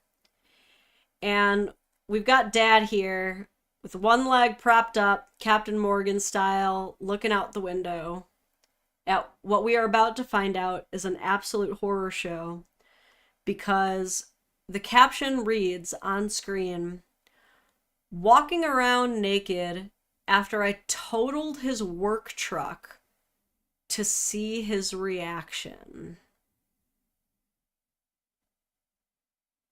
Fuck do you do that? How the fuck do you do that? I'm sorry. It's a block away and you totaled the truck. I know, I was just going to the gas station and... Doing fucking Mach 10? No, I was driving like a grandma. I The swear. airbag's deployed. You weren't driving like a grandma. Oh my god. It's totaled. I'm so sorry. That's our livelihood. You totaled our truck. Oh my gosh. Is it really that bad? The airbags went off. It's probably totaled. You got 2 flat tires. Like, how the fuck did you even get back here? Well, at least I'm okay, right? No. I'm sorry. I'm sorry. You wonder why our insurance is so expensive. Imagine that. Honey, will you just look at me, please? Why? Just look at me. I can't. I can't even look at you right now. No, just look at me. Look. Look. Well, you look great, but doesn't help the truck. I'm naked. Yeah, it doesn't help the truck. Yeah, it does. No. A little nookie. A little something, something. I should be able to get nookie whenever I want, not just because you totaled the truck. It's fucked up. My plan didn't work. So you totaled it on purpose? No, I didn't total it on purpose, but... They all totaled the truck, so maybe... Jesus Christ. This one absolutely made my blood boil. The context being, she's driving his work truck. Maybe it's the only vehicle they have. Could be. Okay. But this is a vehicle that is both like commercial and utilitarian at this point. Like, it is what he uses to work. I am, from every sound of it, I'm gathering that if he is not the sole earner, that he is at least the breadwinner, right? I have not heard anything otherwise to suggest differently. Okay? She drives it a block away and comes back with 2 flat tires and a deployed airbag. God forbid their baby was in the car. I pray the baby was not involved in whatever kind of messed up way that she was driving. But very likely and probably has completely totaled the vehicle. Brings it home, doesn't even try to get it towed or look into the proper steps of what to do in such a situation. Drives it home with 2 flat tires. This is the equivalent of those insane videos you see online of like fail compilations where someone's driving down the expressway on rims. That's what she did, potentially with a baby in the vehicle. Gets it home, who knows how long she's got it just sitting there before she tells him about it. And as he's processing how fucking much this is going to cost, because it seems as though she is like either not even involved in the finances of the home or does not care. But a work truck is expensive. Oh my God. I feel like in a different stream we talked about how expensive a truck is. Let's Google it. How much does an average truck cost? The average cost of a pickup truck is around $60,000. Now, let's imagine, what if he hasn't even paid it off yet? What if he's still paying on that car? And what if he doesn't have gap insurance? Now what? Now you're only getting a partial settlement, so it's very likely that in addition to paying off all the damages of this now totaled truck, you have to buy a whole new truck. Now you have to understand that one does not simply get all that done in a day. So now you can't work. You're now out of work. You are now losing hundreds to thousands potentially each day that passes that you are dealing with this massively expensive mistake. Now calculate in, your insurance was already high. This is probably one of those situations where he has not broken up with her or given her any consequences for various other things. Hitting the curb, getting a speeding ticket, all these little things that add points and add on your risk factor to every insurance company and makes your premium go up. This could be potentially $250 a month per car, $350 a month per car. I've heard of up to $550 a month per car. Let's even see, what is average monthly car insurance for a truck? I wanted to say like with... Okay, so yeah, my price quotes were about accurate there. So now that we understand like the finances of the situation, the stress of having to explain to your boss, or if you are your own boss, your own clients, why you won't be able to get the job schedule done, why you're now going to have to reschedule absolutely everything. In addition to all of that, as you're processing this and your body is imaginably flooded with cortisol, you got this lady laughing at you the whole time, not only laughing at the situation, minimizing and not only it, but all of your feelings as a consequence, but she's also freaking gaslighting you and infantilizing herself and being like, oh, well, I'm just a baby in this world. Oh, is it really so bad? You can't tell what 2 flat tires and a deployed airbag look like? That means nothing to you. You can't figure that one out. And then to go, oh, shucks. Oh, geez. Oh, it's so bad. The fact that she said, please look at me, and he couldn't. He couldn't even stand to look at her.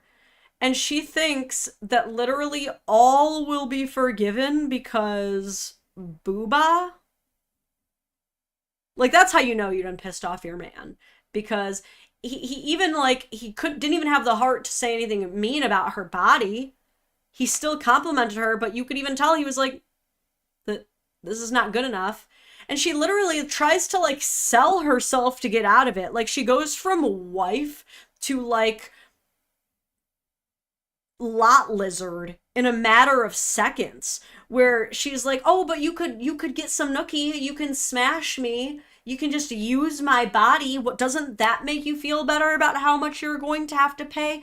And it's like, I think he was just speaking emotionally, because obviously no, a husband is not entitled to sex whenever he wants it, nor is a wife. That's absolutely true. But I think, like, essentially what he was trying to say is like, we should be sleeping together because we want to, not because you're trying to get out of jail free card this. Like, and how dare you? Like, how dare you try to like weaponize your coochie to manipulate me into like brushing this under the rug? Like, every upset feeling that he has is valid and also not instantly curable by poo-tang. Like, that, it's like she has no emotional intelligence whatsoever. Like, women are supposed to be the queens and ladies of emotional intelligence, and yet here she is, literally, what's the word I'm looking for? She's treating this man like he is so stupid and barbaric that all she has to do is flash him and he'll go, "Awooga, I don't even know what I'm mad anymore." Like, you're treating him like he's an idiot. And I think that's the part that like would piss me off the most, is it's like, so you're telling me you not only came home totaling my work vehicle, not understanding how serious it is, and laughing about it, but now you're gonna patronize me. Like, I'm mad on his behalf, dude. Do I even want to look at the comments? Her caption is, "So many laugh emojis. Took him so long to look at me." Oh, she tagged him.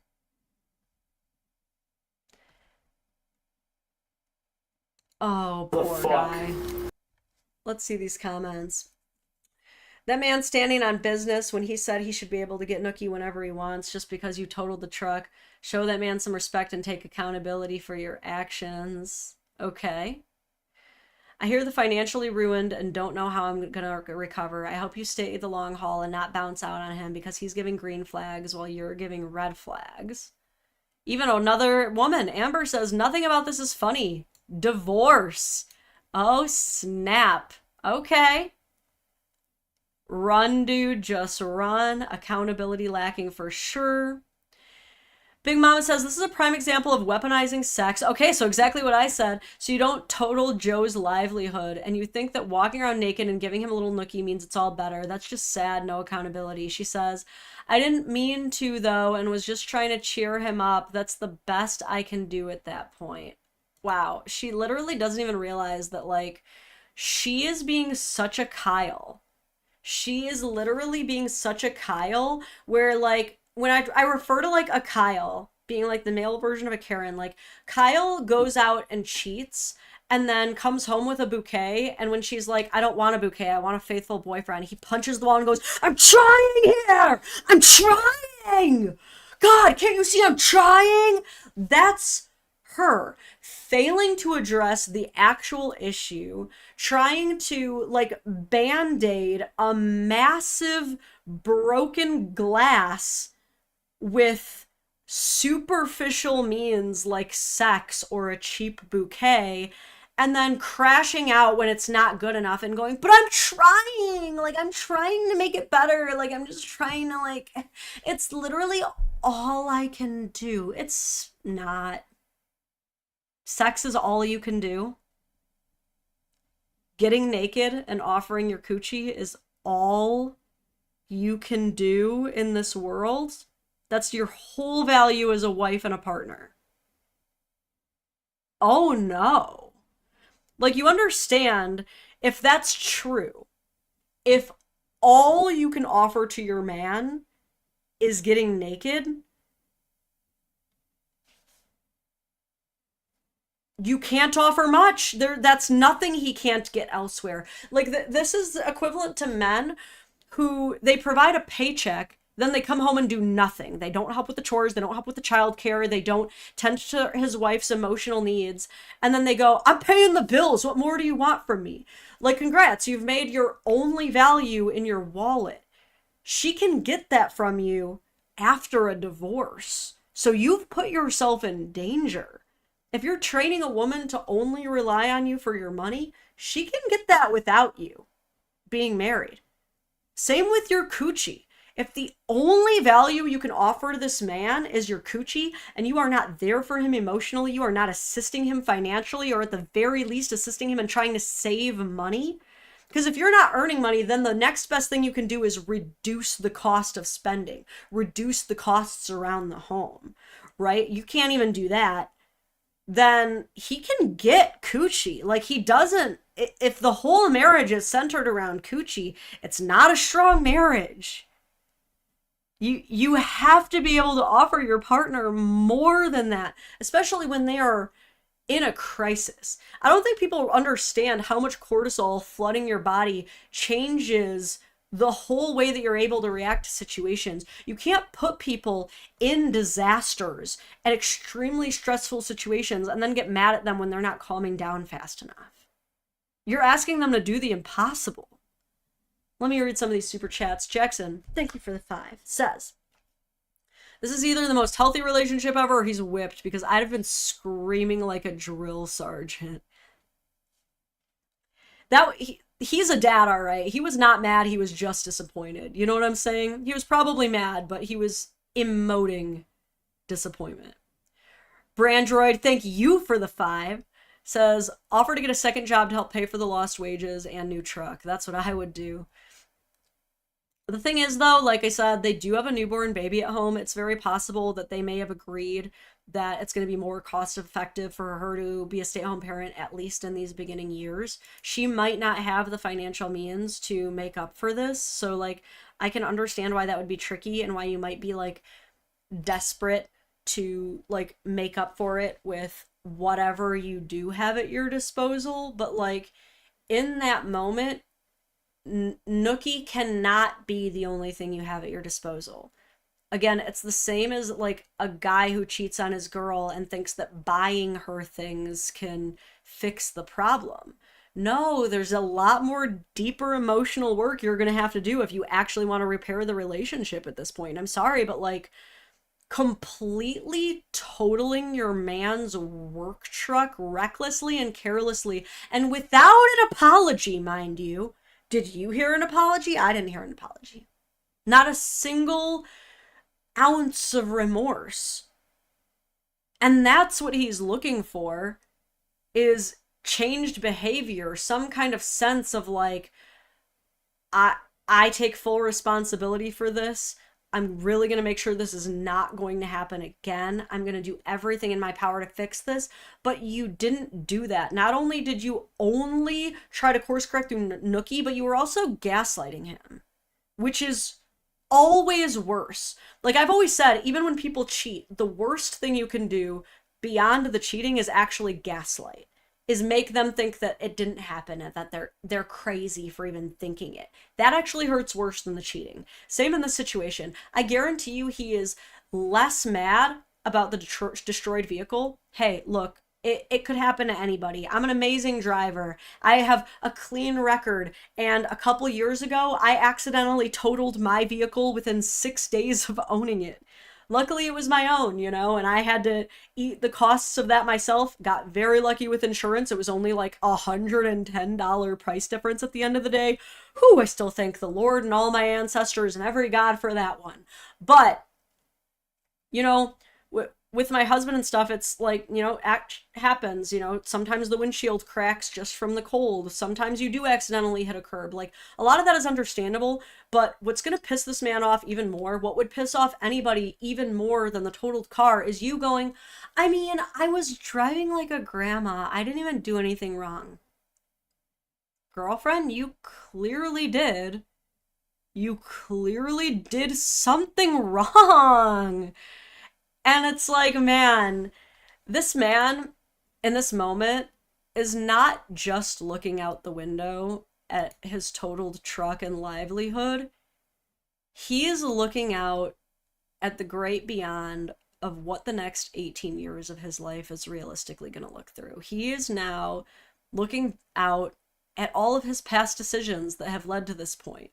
He is having an existential crisis in this moment. Like, he is not just looking at a truck in this video. He is looking at all of the different ways he could have done things differently. He is looking at, is this the way I want to raise my child? I don't know if they have a young son or a young daughter or even both, but do I want to raise a son who allows himself to be used over and over and over again and taken for granted and manipulated and gaslit and treated like some slobbering sex pest who will bend over backwards the second he gets a chance to taste a touch of labia? Like, if they're raising a daughter, do I want to teach a woman that this is how she gets through life, is by weaponizing her naked body? I'm sure neither of those things are what any father dreams of. And yet this is the situation that this woman has put him in. I gotta admit, I gotta agree with that one commenter. I think this dude should run. Easier said than done. Obviously, if she's the stay-at-home mom, like, that's another thing that this man is thinking of as he looks out the window, is like,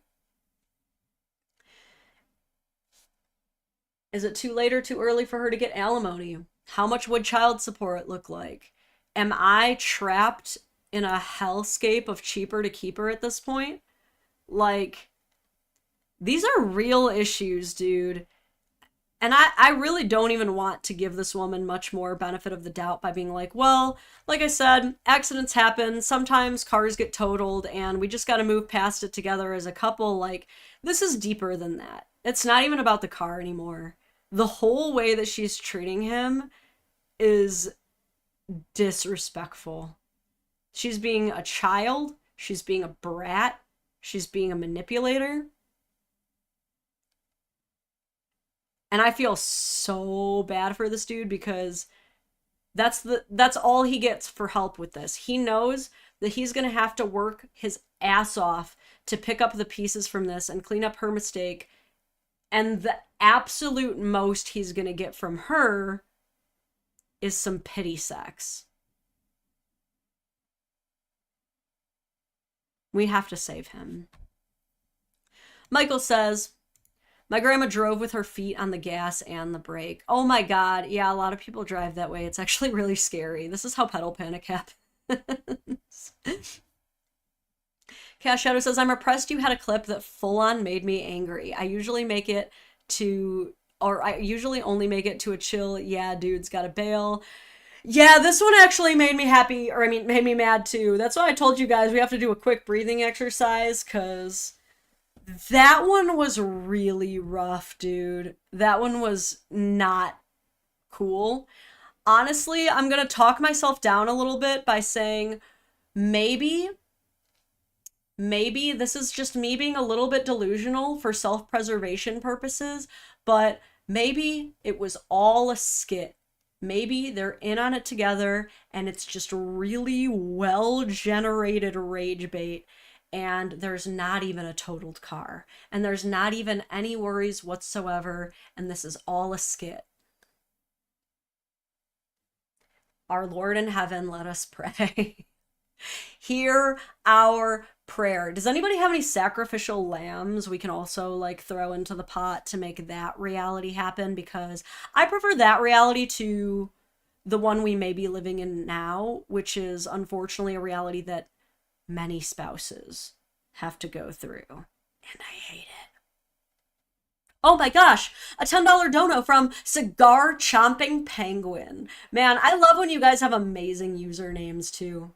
The thing I would find most distressing is that she's filming it at all. Man, why didn't I even think about that actually? I swear I'll read the rest of your super chat, but actually, yeah, why did I not comment on that?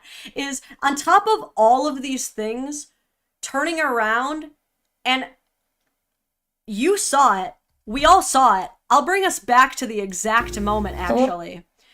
Turning around, and look, you can tell from his line of sight, the first thing he really noticed was the camera.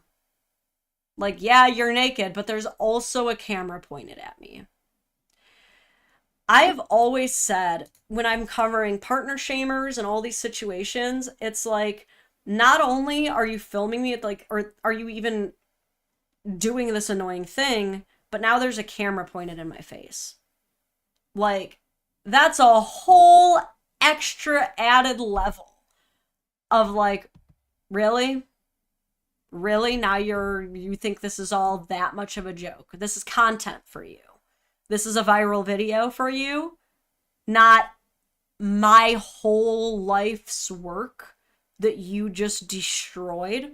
Really? There's just infinite disrespect glitch.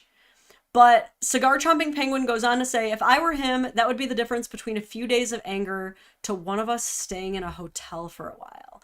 But that's a scary thing, though, is like they're in a wild, wild west area where they're married. They have a very young baby.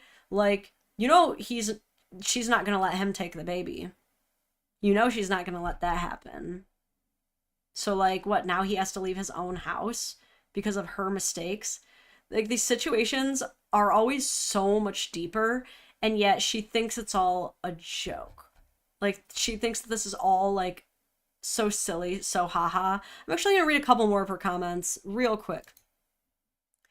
In response to Nicole saying this whole thing is strange, she says, the world is strange. Okay, but the world didn't total your car, you did. Tabitha says, if this is real, you should be ashamed for thinking this is a funny matter, especially a work vehicle. From someone who has to have a work truck to survive and provide, this isn't funny at all. She says, when I'm nervous, I laugh and smirk. I can't help it. It's how I am. But he knows I genuinely feel bad and didn't mean to. Does he? Does he? Like, really? I can't help it. I bet she says that about everything. Oh my god, like, I just can't help that I'm a bad driver. Like, I just have really bad sense of direction. Like, I can't help it, babe. You know I can't help it. Oh my god, like, I had to give the guy at the number, or I had to give the guy at the bar my number because, like, I just get so awkward in those situations. Like, I couldn't help it, babe. I'm, like, just too friendly. Like, I couldn't help it. It's only gonna keep going if you tolerate this. What else? Eva says, time and place. This was not the time or place. You should definitely have shown more care about totaling the truck. I'm loving, by the way, in the stream, how many other women are calling out women. This is like a really good day for womanhood. I'm very proud of us as a species. Cassay says, when things are rough, I turn everything into humor because that's how I get through the hard times. I can't help how I am. That's just what I do to cope. I can't help it. I just can't help it. Like, okay, girlfriend, dude, no, shut up. Because I use humor to cope too. Like, I also laugh through awkward situations. You guys have seen me do it like so many times when it's actually a very serious subject and I'm like still making jokes about it. But it's like, dude, I wouldn't still be doing that at like a funeral or when my man is like actually in distress. Like, dude, you're just a child. You have no emotional regulation. Like, you, at the end of the day, I can tell you've never had to be serious.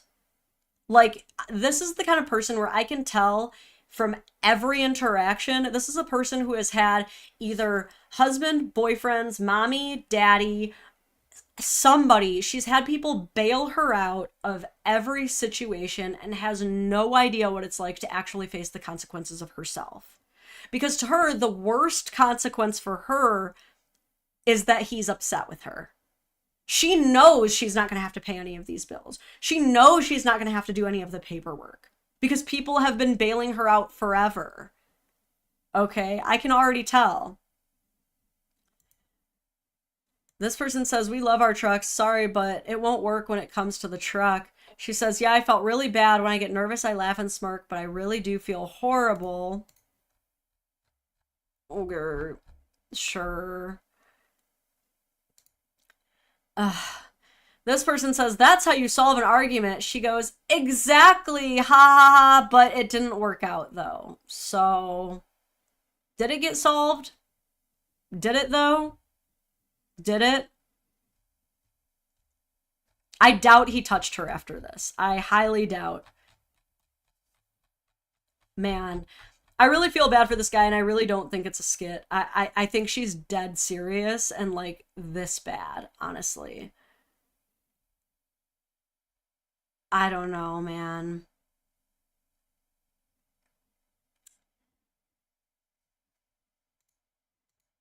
But this is our girl.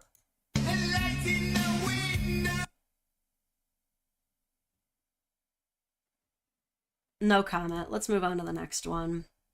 I'm gonna stop myself right there. Don't need to give any further commentary. We already know I don't like her, so we'll just leave it at that. I don't like her. I don't like her, and I hope that guy gets out. I hope he does. Honestly, I hope he gets out of that one. Jeez Louise. I don't feel good about where that guy's life is headed. All right. At this time, let me switch out the camera battery. I don't need to go very far. But it's about that time. Just to make sure it doesn't cut off mid-rant.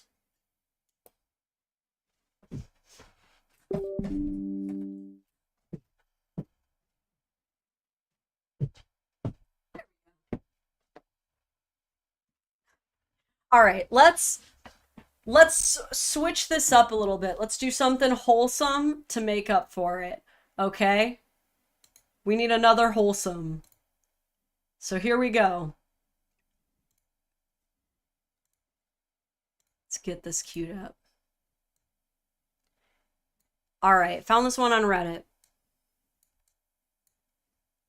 Under r/made me smile. Let me make this bigger.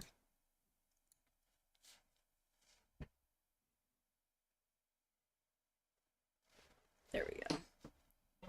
All right. Says, good husband. Text on screen says, my husband came home from work and said, I need to go get cash. There's a kid with a table selling cookies. And I remember when I was his age, nobody stopped. I'm going to give him a 20. All right, it's just music, but bro's in full military gear, gets out, runs over to the cookie stand. It says amazing bangin' baked good. Man, I love it. Solid, dude. That kid is cheesing so hard now. He's about to go inside and go, Mom, I just got a 20. Look at him. Dad, I did it. Oh man, that kid's even gloved up too. He is proper food etiquette. Truly gonna like slay the restaurant industry, become a masterful chef one day. Dude, absolutely made that kid's day. Cause you know $20 to a kid is like equivalent to 20 grand. Like they know how the value of a dollar at that age. You know what I'm saying? If he's out there making his own stuff and selling his own stuff on the street, he knows the value of a dollar. That one was a good one. And I love that the wife was like, my man's the best, dude. That's how I felt when, man, this happened like 2 times actually. But this is always how I feel when TJ will literally stop the car to help an old lady cross the street and then come back. Green flag. Absolute green flag, dude. But all right. On to the next one. This one's going to be really quick, but I'm curious to see what you guys have to say about this. I have to turn the volume off because I believe it's a licensed song. The song is, for context, a Hannah Montana song for some reason, but it's the lyrics of the song are "This is the life," and she chose the song sarcastically because the text overlay that we actually have on screen reads, "Pregnancy rage is telling me to take a baseball bat to that computer." And it starts off with a very, very cute baby. So we've got like a 2 under 2 situation, it seems. She's got a baby and is pregnant. Very difficult, very stressful, absolutely. But then she pans up and we see the father in between a dual monitor screen with a Naruto background in his small computer corner. And he appears to be... I don't even know what he's doing. Here's my thing. It doesn't actually even look like he's gaming. On one screen, we see nothing open but the desktop. And on another screen, we see a window that is minimized. Like, it's not even on max. Everybody knows there's no such thing as a PC gamer that's going to have the main screen on desktop with the side screen and a minimized window.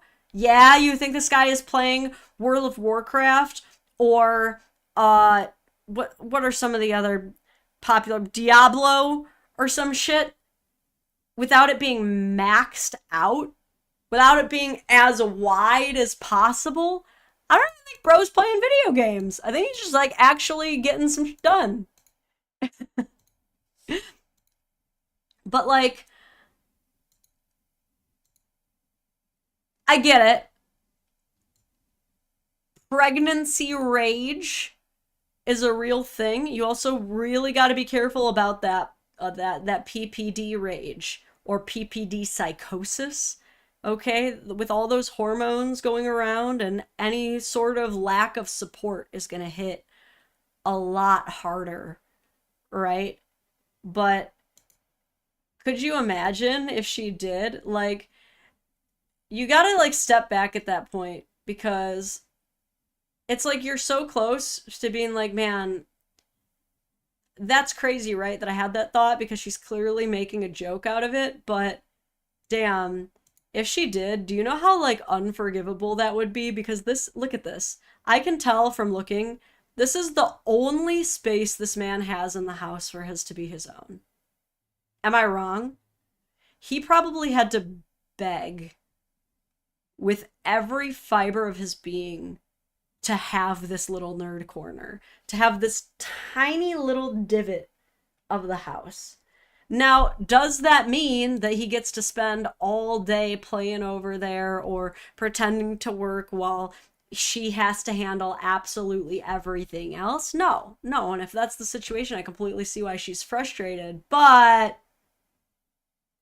I have a feeling that there were probably some mixed reactions here, because we all know what this means.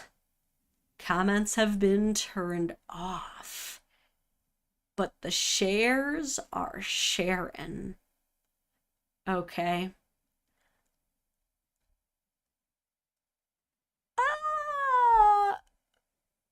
I don't know. Typically, a woman would not turn off comments if everyone was agreeing with her. Okay? I also just do not think that she was ready for that to pop off as much as it did. And this is the danger of partner shaming. This is the danger, because again, whenever I cover partner shamers, one thing I want to stress is it's not me trying to say that whatever the person is being shamed for wasn't wrong. In most partner shaming videos, it is true that the person being shamed probably messed up somehow. There have been some innocent victims of partner shaming, but oftentimes they did do something cringe or embarrassing. It's just that now we have two problems, because we have you already being upset about it and the two of you trying to navigate a resolution to this.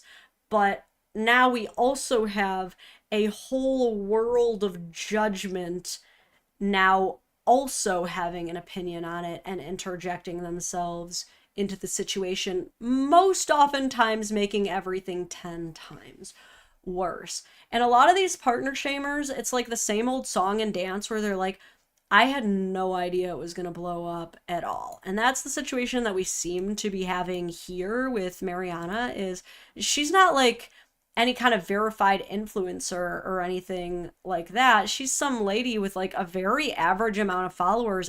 I'm sure that she has met every single one of these followers in her actual life.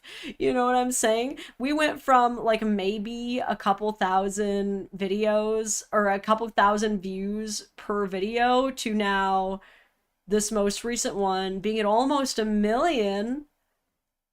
I'm sure she was not used to that. And yet, at the same time, just like a true partner shamer, we're gonna keep it up, though. We're still gonna keep it up. Like, you could easily take it down. What is this one? Please don't tell anybody? Oh, okay, that's actually kind of funny. I don't know. What do you guys think? How would you feel if your girl posted something like this? If like, especially if like it's not really a joke because you've actually been arguing a little bit about like domestic labor and equal effort and who's carrying what weight and like the tensions have already been high. How would you feel if your wife then records you in your tiny little computer nook and jokes about destroying the one little area that you have because of pregnancy rage? How would we feel? Would we be like, well, she's just venting? Or would we be like Ralph from The Simpsons, like, I'm in danger? Or third perspective, would you be like, you know, this is a kick in the ass that I need to step things up. I made my wife feel so insecure. I'd highly doubt it. Like 1% of you, but there's easier ways to, but more communicative ways to get people there. Instant breakup, huh?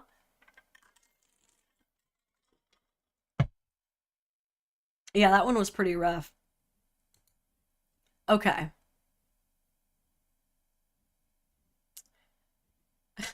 That's funny. I captioned that one with, he almost had it all. He almost had what every man dreams of, his dream weeb corner. And yet, it will soon be ruined. Giving female Kyle. Isn't that funny? That when women like joke about freaking out and destroying everything, it's fine. Alright, I got a few more really goofy videos that we gotta watch. This one is... I don't know if it's borderline partner shaming or just partner shaming. I think it's just partner shaming. Let's watch.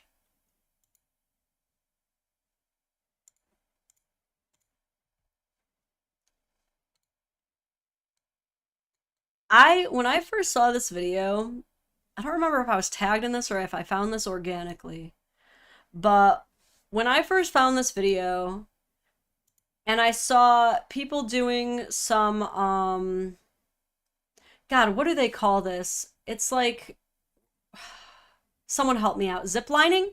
Like similar to zip lining, but you do like an obstacle course while attached to the harness. So it's not like, there's probably zip line elements, but there's like the whole zip line obstacle. Not parkour, a ropes course, yes. So all you see is a couple out on a ropes course, and the text overlay says, this is your sign to go ape. You won't stop this guy. I'm telling you, who's the man is the man. You call me. If you want someone gonna sit here for half an hour, we'll have a conversation. What should you do? Eat a fucking dinner. The guy is freaking out. Alright, so to give you an idea of what's going on here, the man is in the middle of a ropes course, and he seems to be in kind of like a tricky area, but he also seems to have become stuck. Either like he doesn't have the confidence to move forward, or like his actual line, his harness to that like moves forward and back, is stuck. And so this is like, you kind of have to like see his positioning. You have to run in, and it's not an emergency. Well, it is a fucking emergency. Let me go back a little bit so you can see where he's at. Here we go. So where he's at in the ropes course is he's on very thin swinging almost trapeze-like bars that he's walking on. Very unstable, very wobbly, requires a good amount of muscle, like full body muscle, to even stay balanced. If he wanted to rest and just sit, he would not really comfortably be able to do that. He probably wouldn't even be able to get low enough to sit. Instead, it would just be riding up into his groin. So he's stuck here in this very precarious position, and I guess they give you whistles so that if you do get stuck like this, I don't think that they would give you whistles if it wasn't common to get stuck like this either. I think they understand that their ropes course might not be perfect and that these situations require, you know, these kinds of fixes. You are allowed to blow the whistle so that someone can help bail you out and get you unstuck. So, having found himself unable to push himself forward on this very precarious, thin branch up in the trees, and being stuck there for some significant period of time, I don't know if he said he's been there for half an hour already, or he's going to be there for half an hour and doesn't want to be, he blows the whistle. And the girlfriend, who's already laughing at him, finds the situation hilarious. And I'm going to pause here and say she's not entirely wrong for that. I'm not going to shade this girl for laughing at the situation. Who amongst us would not also probably laugh if our partner was like stuck and it was overall harmless and we found it like kind of funny that they're like, oh my God, I can't move. I can't move, right? I don't necessarily blame her for laughing a little bit at the beginning, but he blows the whistle, and they can hear the sound of one of the workers running through the forest to find them.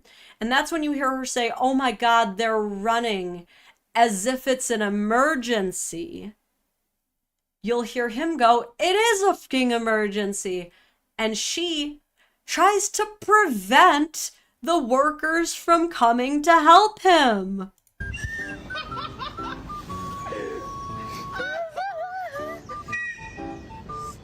Because you have them running and it's not an emergency. Well, it is a fucking emergency. She says, stop, because you have them running and as if it's an emergency. And he's like, it is an emergency. Like, this is what they gave us the whistles for. It's here and it's not an emergency. Stop. And then she calls out to them while they're still looking. It's not an emergency. She tries to stop them from coming. Why?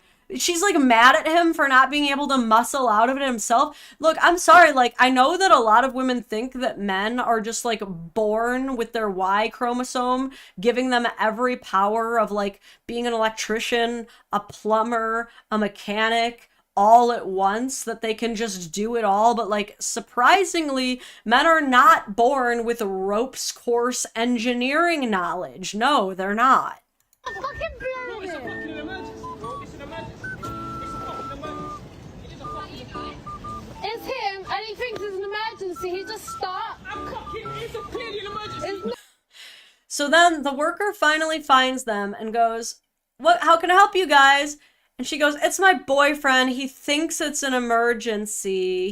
He's stuck, and he's annoyed to all hell with her. He is like, it is a fucking emergency because I am fucking stuck." And let me tell you, I cannot shade this man at all, because if that was me, first of all, let me tell you a little something about Lauren here, okay? Lauren is so fucking afraid of heights, okay? It goes drowning, heights. Biggest fears, glass. Drowning, heights, and glass. Those things, a big avoidance, big don't like. Also, eye stuff. Anything getting in the eyes or near the eyes, icky, scary, don't like it. But heights, oh my God. To give you an idea, I recently took my kids, this wasn't that recently, like a year ago, doesn't matter. Took my kids to a rope course, and I was like, oh, this is gonna be so awesome, look how cool it looks. But I had never actually done a ropes course. So by the time I actually got out there, I was petrified. I found myself completely frozen, like I was paralyzed. I could not get myself to step out. And like, you're literally attached to the whole like bungee thing. If you like, even if you like just jump out, you're not gonna fall. Nothing bad is gonna happen to you. But I just couldn't get my brain past it. I was like paralyzed, and I couldn't get used to it either. But the worst part was that if you bring a child my daughter's age, you are responsible for fully supervising them and following them everywhere they want to go. And so here's my daughter, fearless, flying out across the trapeze bars, just running, and I have to follow her. So I'm like, oh God, and I'm like stepping out, chasing her, and hating every moment of it. And I was like, I need a drink.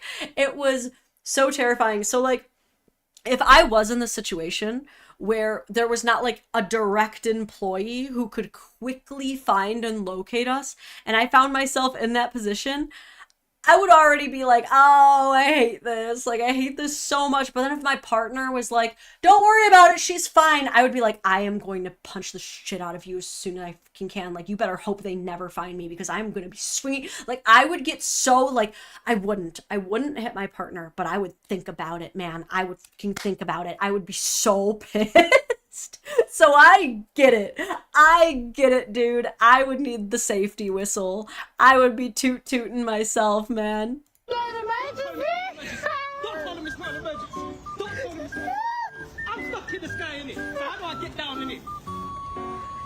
Hey, let me not an emergency, not an emergency. Let man's one. I can't breathe. I can't breathe. Brother, I'm stuck in the sky. The thing angled, I can't get down.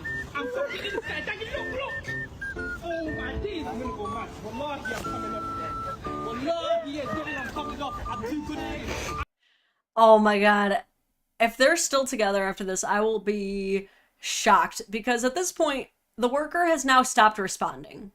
Meaning, she very well may have taken that woman who she was closest to, the woman who's like right under his girlfriend, when she said, it's not an emergency, don't worry about it, and sends her away.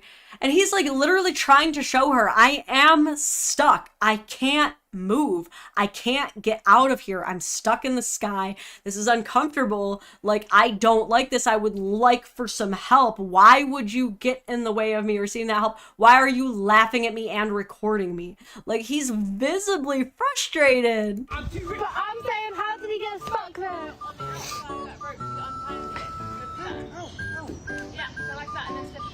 No, you're so fit, Jazz. You're so fit. So she's like, how did you get stuck? Ha! Doesn't matter. How do I get unstuck? That's what I want to focus on. So the worker's still with them there, and from below, before she even gets up there, she's trying to help him. Like, she's trying to visually describe how he can potentially untangle the rope to get him out of this situation. So the stranger is actually being quite helpful, because they're being paid to, I guess. Girlfriend not freaking helping in any way. Yeah, she's so dumb. See, it's not tangled anymore.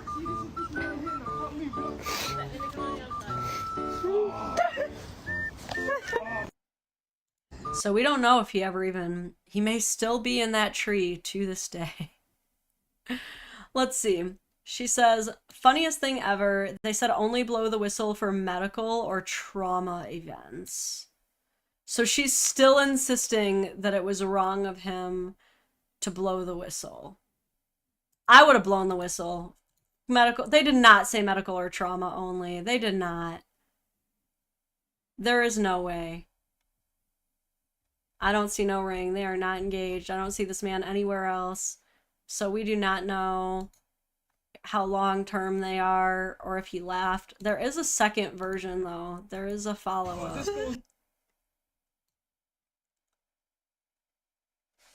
Here, actually, I'll just do this. Easier to read the comments, too. Someone said, please tell me there are more videos of your Go Ape date. So this could be potentially, like, a guy that she has just started courting. And she's like, I have the authority to blast you on the internet already. It's not just for husbands. A bad man, say bad man about face.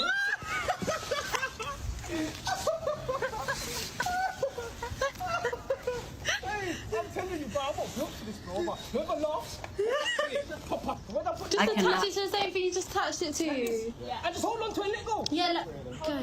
And let go. Yeah, Like, jump. that is shit. Jump. 3, 2, Nah, 1. bro, what do you mean let go, bro? Just I'm go. not gonna die, bro. Oh my gosh. Be a man. Oh boy, oh boy. Be a man. Okay, so she takes him to this place again. Like, not everybody's familiar with ropes courses, dude. Not everybody like does well on these or has any idea what's going on. Like, I would have freaking hated it if TJ took me to a ropes course and filmed and laughed at me to shame me for my reaction the whole first time, because he easily could have. Like, I was practically crying up there on the ropes course, but I guess it's fine because I'm a girl. Like, I don't know, man. I can see why anybody would be like, man, this is very different. Like, if he's never ziplined before, that's one of the scariest parts. Like, when you're on the ropes course, if you at least have things beneath your feet, it's easier for your brain to get past. But the actual ziplining part, where you like fully let go and just let the rope carry you, is a little bit freaky. I'm not gonna lie. It took me a lot. Like, the first time I ever like zipline jumping where you are just flying, I couldn't go either. I would like take a step and like get paralyzed and be like, I can't do it. And it literally took like some 8-year-old standing behind me to be like, can you please go, for me to be like, okay, I'm gonna go. But man, I'm so glad I was born a woman, because if I had to be some man with some 8-year-old behind me going, bro, just go, I would definitely not be getting a second date with anybody, probably. Hey, chill. Oh, okay, I'm not gonna get to this next thing. I'm not gonna go. He likes us, if you want to. Just sit down. I can't breathe. I actually can't breathe. Now he's stuck. Watch. Nah, stop. I ain't gotta prove it, man. He's struggling. Nah, stop. You told me don't hold on. What's he supposed to do? Brother, what the fuck am I gonna do? Stop shouting. The build up to it all. And everybody, the girlies are laughing. They love it. It's him calling the woman bro for me. Your laugh is just making this 10 times funnier. I'm with Jowd. You don't realize how scary it is till you're up there and can't move. This activity is not for him. No, for sure. For sure. I'm terrified of heights, and I went there. I hugged a lot of trees. I went, and I can't believe that they don't have marshals at the top with you. Just trust that you remember the 15-minute practical lesson. That's what I'm saying, dude. I guarantee you, if it happened to her and she got stuck, and someone was just filming her and laughing at her and being like, just figure it out. Just be a strong, independent woman. What are you doing? Oh, man. What's the other comment saying? Yeah, they're all just a bunch of people saying, like, not blowing the little whistle, acting all rude, but then the toot toot.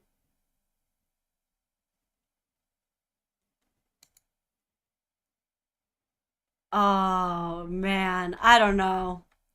I think that I agree with the commenter who said valid crash out. I agree that it's a valid crash out. I too would be crashing out if I was stuck in a ropes course in the sky, dude. And like I said, a lot of times it's not just the action, be it a betrayal or someone being rude to you or being negligent. It's not just whatever action it is that would reasonably piss someone off.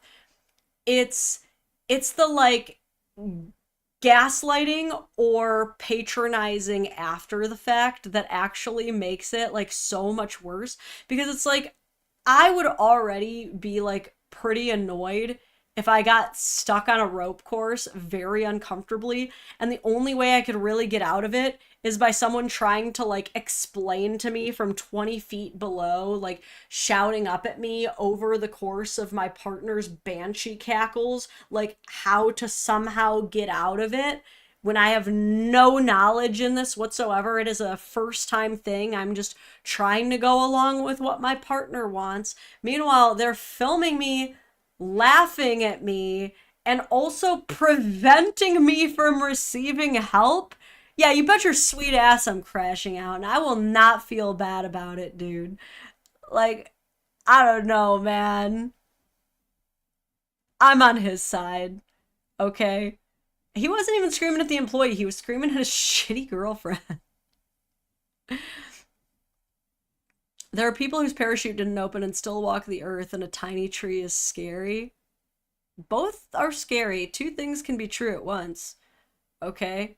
There are also people who receive much worse medical treatments than my septoplasty, and that was still the worst week of my entire life, and I will not have anyone invalidate that. You know what I mean? It could always be worse, for sure. What do I want to do next?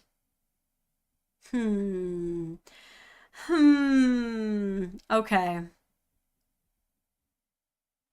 I'm torn here. What do I want to cover next? This one. I want to know what you guys think about this. I just have to cue it up. Don't you bring up infinities right now, Punslinger. I can't handle it today. All right. So this is a video that was recorded on a CCTV cam inside of a bar. And we see the text overlay read, "What would you have done? Some things are non-negotiable." The scene we've got here, woman in black at the edge of the pool table, gentleman in white over here on the right, gentleman in a red t-shirt over here on the left. Gentleman in the red, oh yeah, there's also a dude here in the white cap. He's going to be important in a second. But this guy in the red literally just walks up to the girl. It's not even as though he has to like move around her to get to where he needs to go. He goes out of his way to put both hands on her waist, and even seems to kind of like, I could be imagining this, but his hands are, both hands are on her waist, and he even seems to kind of like hip in a little bit, like brush his groin up against her ass as he moves. And she scoops his hand off and like kind of puts out her hand as if to be like, can you fucking not? Well, her man here happens to see that and doesn't quite like it. So he walks up and completely knocks the dude out before she even realizes what's going on. Like in the same second that she processed, ew, a stranger's hands are on my hips, before she could even turn around, he's already out cold. He is lying flat on the ground. He's done.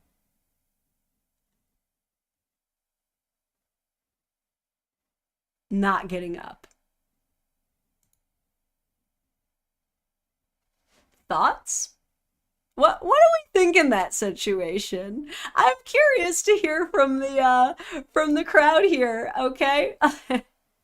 the employees, all the employees of the bar are now like, oh man, we've got an unconscious dude. People starting to get up, see if we can bring him back to the land of the living. I don't know why she's sticking around to make sure he's okay. But, okay, I think I did imagine the hip in there.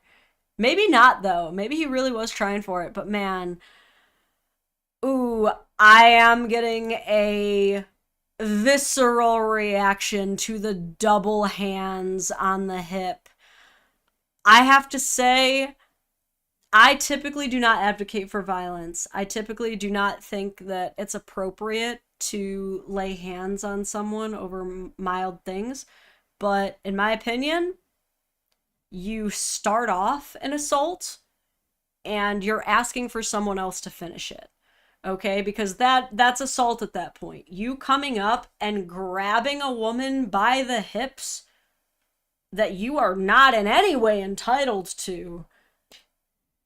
Someone's got to punch you. Like, if someone did that to me, honestly, if I felt hands on my hips, I usually immediately think that it's probably either going to be TJ or like one of my friends joking around.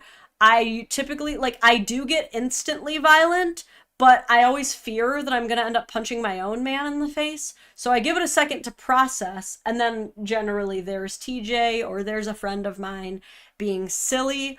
But if someone actually touched my body in a sexual way and I processed that I do not fucking know this person, I would go apeshit. I would go apeshit immediately. I would start a fight. I would start screaming. I would cause a scene. It would be a whole problem. And if somebody did indeed come up and knock them clear out, I'm not going to be upset. I'm not going to be very mad about it. Like, the closest, honestly, I actually had a kind of similar experience. It was, when I was still working. So I'm at work, and I had a coworker. My hair was in a ponytail, right? I had an older male coworker walk up to me, grab my ponytail, and pull it back. And I had a very visceral reaction. As soon as I realized what happened, I was 200% pissed off. I was so freaking livid that I immediately went to management and I was just going off. I was like, I'm seriously about to freak out on this person. Like, you're gonna have to hold me back right now. And so they were like, okay, we're going to talk to HR. We'll figure it out. Do you want to take some time? And I was like, yes, I'm going home. My manager calls me and he goes, okay, so we talked to HR and we decided that what we're going to do to resolve this is we're going to have you and this older male coworker in a room so that you can tell him how you feel. I'm like, no, because if I thought that that was an appropriate resolution, I would have just gone off on him and told him how I felt at that moment. I don't want to handle it. I want you, the management at the location that this assault took place at, to handle it. What do you mean, oh, we'll arrange a meeting for you to tell him how you feel? Is it going to be in a cage? Do I get a chair? Like, what do you mean? That's not how this is going to go down. And so I told my husband about this, and without my knowledge, I did not know that this was about to take place. My husband walked right into my place of employment, demanded to speak to a manager, and like in front of all of the staff and clients in the building, he started screaming at this manager, "You are not going to let any employee of yours walk up to my wife and pull her ponytail while she is at work and then make her deal with it. What in the goddamn hell?" And he went off and he publicly humiliated the entire staff. And I sure got an apology after that. Numerous apologies and a whole new solution for that issue. But yeah, you don't do that, man. Like, man or woman, you can't just walk up to people and inappropriately touch them. Like, what? Why in the fuck would a grown-ass adult ever think it's appropriate to grab a woman's ponytail and pull it? Like, and not get your ass beat. Like, you're very lucky that no elder abuse was committed that day, quite frankly. But yeah, TJ was definitely an OG for that one. And when it comes to Gropey McGroperson, yeah, that's how you handle it, quite frankly. That is That's the way. Can't say I'm not that mad. Not that mad about that one, quite frankly. All right, here's another situation that has been exploding in the news. I don't know if you guys have heard about this one, but this next one, check this out. This is the story of a woman who was essentially forced to surrogate and forced to give up her own baby when she did not sign up to be a surrogate or was ever paid as a surrogate is. This is a nightmare situation, a true IVF horror story. So this is Christina Murray, who's a 38-year-old woman in Savannah, Georgia, who says she wanted to be a mother ever since she was a little girl. And so she went through hell for it, with her reportedly undergoing 18 months of intrauterine insemination to no avail, with her then trying IVF for several months, saying that she did follow-up exams, medical tests, blood tests, daily injections. Nothing worked until it did, with her Yeah, to give you an idea, I don't know if you guys, like, what you guys know about IVF, but a lot of people make stuff like this to showcase how many needles it takes to make an IVF baby. This woman made an entire picture showing that she had to do 1,616 injections to create her little baby. Okay? Like, everyday injections. It is so hard on the mind, body, and soul. And it's also extremely expensive. Like, let me make sure I'm not giving you the wrong idea. How much do most people spend on IVF? Average cost is between $12,000 and $15,000, but often can reach up to $30,000. Okay, this is expensive, so hard on the body, right? finally getting pregnant using sperm from a donor that she selected who reportedly looked like her, having dirty blonde hair and blue eyes, with her then, in December of 2023, reportedly giving birth and saying, "The first time I saw my son, like any mom, he was beautiful and literally the best thing I'd ever seen, but it was also immediately apparent that he was African American." And so she says that she takes an at-home DNA test, and here's the thing. It appears that this is not a case of whoops, wrong donor. The baby is not hers, which means that someone at the fertility clinic implanted the wrong embryo inside of her body, making her carry someone else's baby to term. And so she notifies the clinic, which then notified the biological parents, who then sued for custody of the child. Thing is, though, by this point, Murray says she loves the baby and had bonded with him. She's breastfeeding him and taking him to doctor's appointments. So she hired a lawyer and fought back, but says that after a tremendous amount of money and time, they told her that she would likely lose her case. So last May, she went to a family court hearing and turned this child, whom she considers her son, over to another couple. I walked out of the building with an empty stroller, and they left with my son. What we do know is that she is suing the clinic, Coastal Fertility Specialists, and some of its staff for a long list of offenses. This is a nightmare. I simply could not even fathom what an insane situation to be in.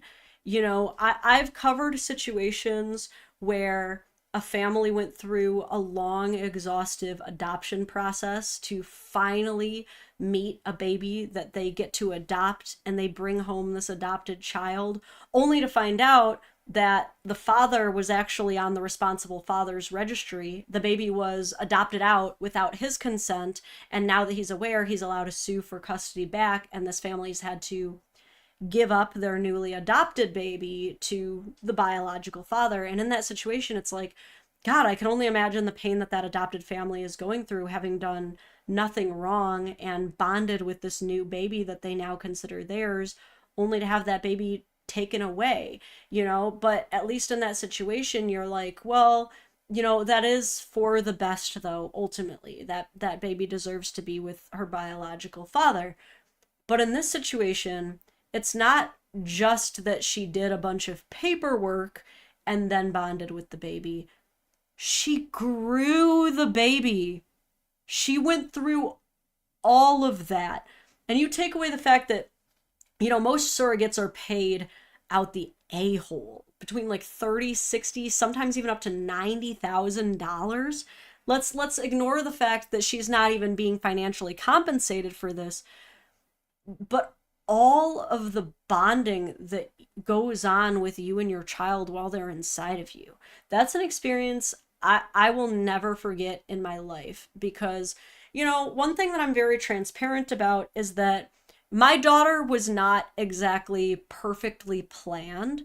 I was on birth control at the time of her conception. You know, I often joke, like, no one really plans to get pregnant 3 months before the wedding they've been planning for a year, but sure happened to me, okay? And so at the time that I was looking at those 2 lines on a stick, I was not ready to be a mom. I had actually never planned on becoming a mother in my life. I, you know, was only just starting to entertain the idea with TJ of, like, you know, maybe one day when we're further along in our careers, when things are more established, maybe we can try for our own. But I was always going to be happy just being a stepmom to my stepson. And, you know, we were still renting. Neither of us were in our careers yet. We were so poor and broke. Our credit scores were like each 500, no savings to our name, nothing. And so when I saw those 2 little lines on the stick, I was freaking the freak out. And yet at the same time, all I could think about was, like, who is this person? I want to meet them. You know, like, even at that exact moment before I knew anything about who was in there, I was obsessed with, like, well, who is this? Like, who am I about to meet right now? Like, I was scared and terrified and unprepared, and yet so connected to them already. Like, whoever this person is, it's my job to protect you now, you know? And then for months and months after that, here I was watching these apps of, like, now you're the size of a blueberry. Now you're the size of a grapefruit. Now you have fingernails. Now you have a heartbeat. And oh my God, I can hear the heartbeat. That was such another moment for me. Like, I knew it was real, obviously, but, like, you hear the heartbeat and you're like, that's inside, that's a human growing. You know, and then it keeps going. They get hiccups for the first time, and you get this crazy sensation of, like, in your stomach, you can feel the hiccups circling. This, like in your own stomach, you're like, that's my baby. And then they start kicking. You start seeing it. You see the hands, you see the foot, you see them wiggling around in there, and then they're out.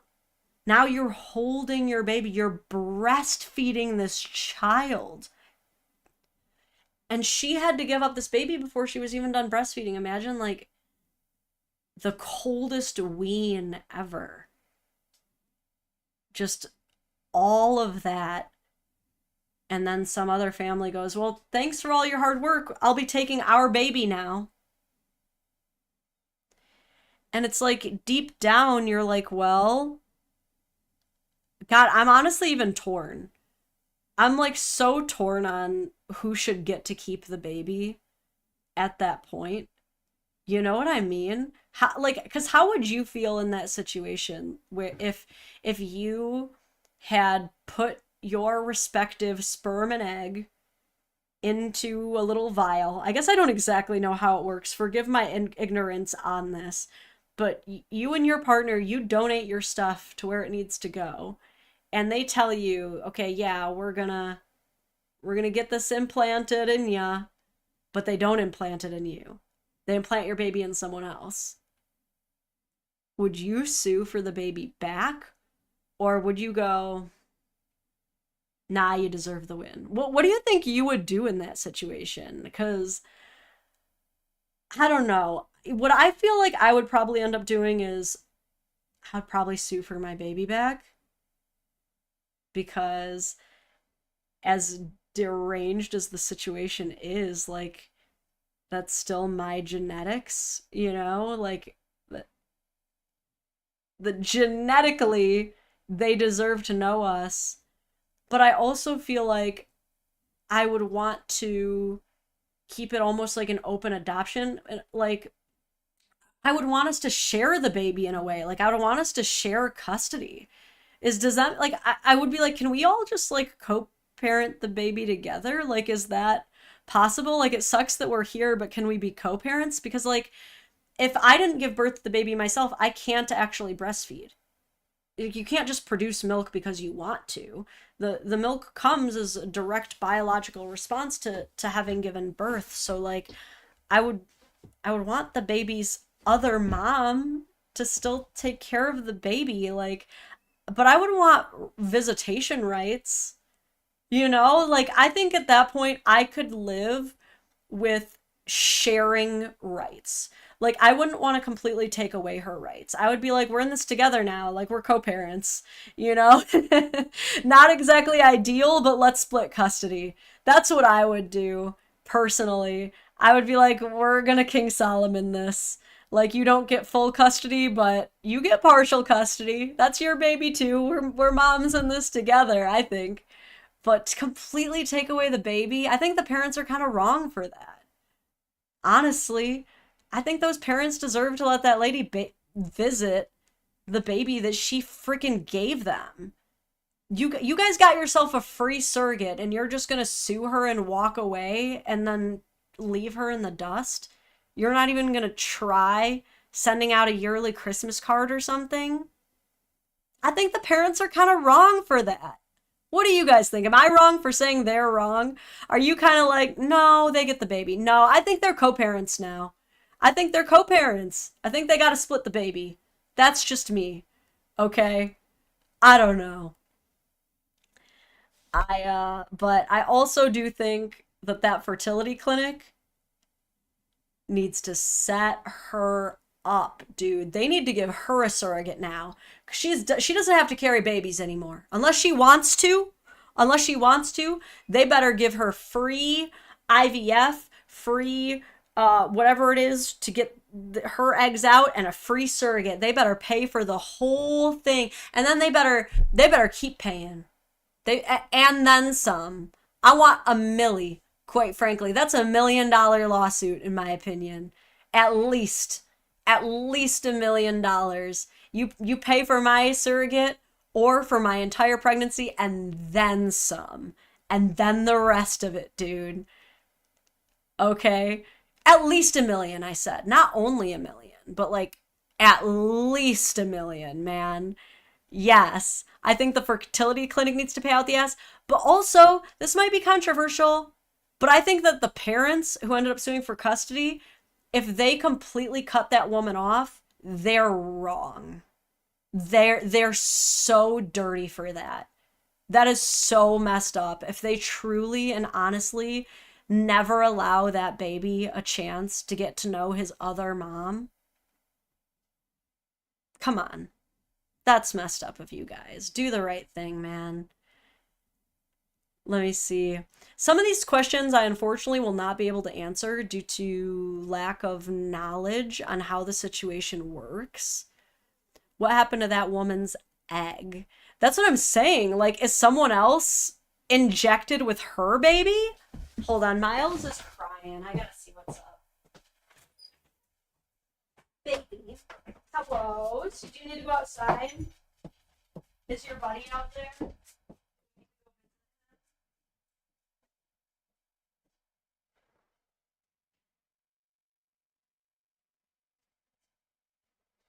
Is that not it? You want to go inside? Okay, so that's not it. Are you just desperate for attention? Is that really what's that? You want to come in the office with mommy and hang out? Okay, yes. Yeah, our sweet boy did not get his typical 1.5 to 3 mile walk as he usually does in the morning because mommy had therapy. But you can still hang out in the office with us, buddies. Oh, Busters. Yeah, we really did. He's like, I'm hounding for that other half of a Chick-fil-A sandwich. I don't know if I told you guys, but yesterday on our walk, Miles like found a full half of a Chick-fil-A sandwich. Like I was really scared because I just see him like pick something up and I'm like, oh, please don't let that be something Dad. But then I saw like that sandwich hanging out and the Chick-fil-A wrapper. I'm like, damn, you are the happiest dog of all time right now. Oh man. Also, I see that your comment a little bit late, Drew, but TJ is a gigantic Chad for ponytail story. Yes. Big agree. Big agree. Katie says, it's dirty, but technically the real parents are victims too. They should work together against the clinic. Yeah, they are. Absolutely, they're victims too. And that, like, they're truly everyone involved, because of the fertility clinic, was put in such an impossible situation.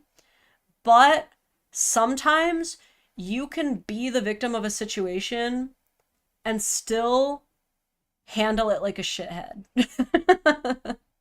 I hate that I have to call the quote unquote real parents shitheads in the situation because they are victims, but like, if they truly do not afford this woman any opportunity to have any involvement in that child's life,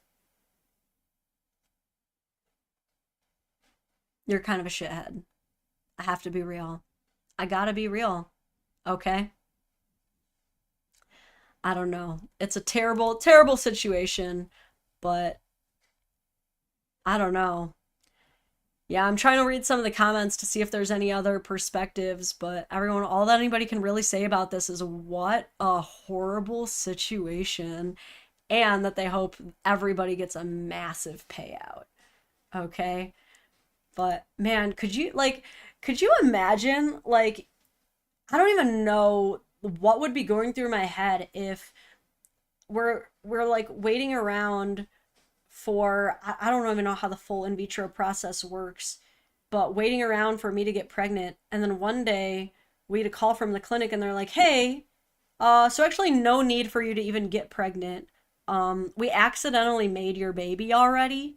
You just have to sue for custody. That's all, because another woman gave birth to it and she wants it because she thinks it's her child. So, yeah, I mean, if you want the baby, you can go sue for it. Like, because the other thing is, you know, some women really do want the pregnancy experience. Some people would feel pretty robbed by that whole thing of like, you're telling me some other woman got to experience the birth of my child? Some other woman got to experience breastfeeding my child when I was supposed to have that? Like, I do understand that perspective as well, but there's something very unintentionally Handmaid's Tale-y about just going up and taking the baby and going, thanks for all your hard work, bye. Again, not the situation they ever wanted to be in. This couple never wanted some other woman to be just a free surrogate for them. But if they really just take the kid and they're like, all right, bye, lady, you're still acting that way. Like, again, Jesus Christ, at least like sending her a Christmas card or offering to like send updates or something the way you would to like a semi-open adoption. But like, if you're gonna be like, it's a closed exchange of custody and you now mean nothing to us, a little Handmaid's Tale-y, I have to say. I really hate to say it, man. Oh, jeez. I want to follow this case, though, because what was the Savannah, Georgia... Helps if I spell it. IVF clinic being sued. What are they? Coastal fertility specialists? Yeah, we gotta follow this one. Coastal fertility's better pay up, dude. But this is very recent. The story broke about 7 days ago, and you know the long handle of the law moves so slowly. Dabby G. Daddy Dave says, proof that just because you can, you should is a vile concept. Rent a womb is evil. Yeah, and obviously, again, that was not anybody's intention. Definitely not anybody's intention, but like, God, I really hope that that family has some compassion for the fact that this woman was literally just used as an unwitting surrogate. And that's got to be one of the worst traumas a person can possibly go through. Oh my God. But man, she could have just not said anything either. She could have just been like, so my baby is black, after I asked for a white blonde-haired donor. All right, well, I'm just gonna move on with it. But like, who would just leave that alone? She did the right thing by calling the fertility clinic and going like, hey, I think there might have been a mix-up, and I'm sure no one could have ever guessed that it would result in this. I'm sure she never once thought that by saying like, hey, no issues here, I'm gonna keep the baby, but was there something that went awry here? I'm sure that she wasn't expecting them to go, oh yeah, there was. We gotta repo the baby now. Repo the baby? Not repoing the baby. But that's what happened. They freaking repoed the baby. On their own mistake. Such an impossible, insane situation. But like, here's the thing is like, how often is this actually happening? And we have no idea. Because there's a lot of white people with blonde hair. She could have gotten mixed up with someone else's who wasn't obvious enough in being African American and never have known. Never figured it out until maybe 23 years later when the kid decides to 23andMe it. You know? Like, how often is this actually happening? This is horrible and scary. Like, how many people actually have their own DNA being implanted in other people's bodies? That's bizarre to think about. Man. Ooh, that's so funny. Cash Shadow said, I thought she'd be done by now. I'm back, y'all. Yeah, we're wrapping it up. We're in our final thoughts. I think I might have... Let's end on one wholesome note. I got something wholesome to end us on, though. Because we definitely got lost in the surrogacy weeds there. Alright. Let's take a gander. Let's watch something wholesome to cap off our stream here. This one made me happy.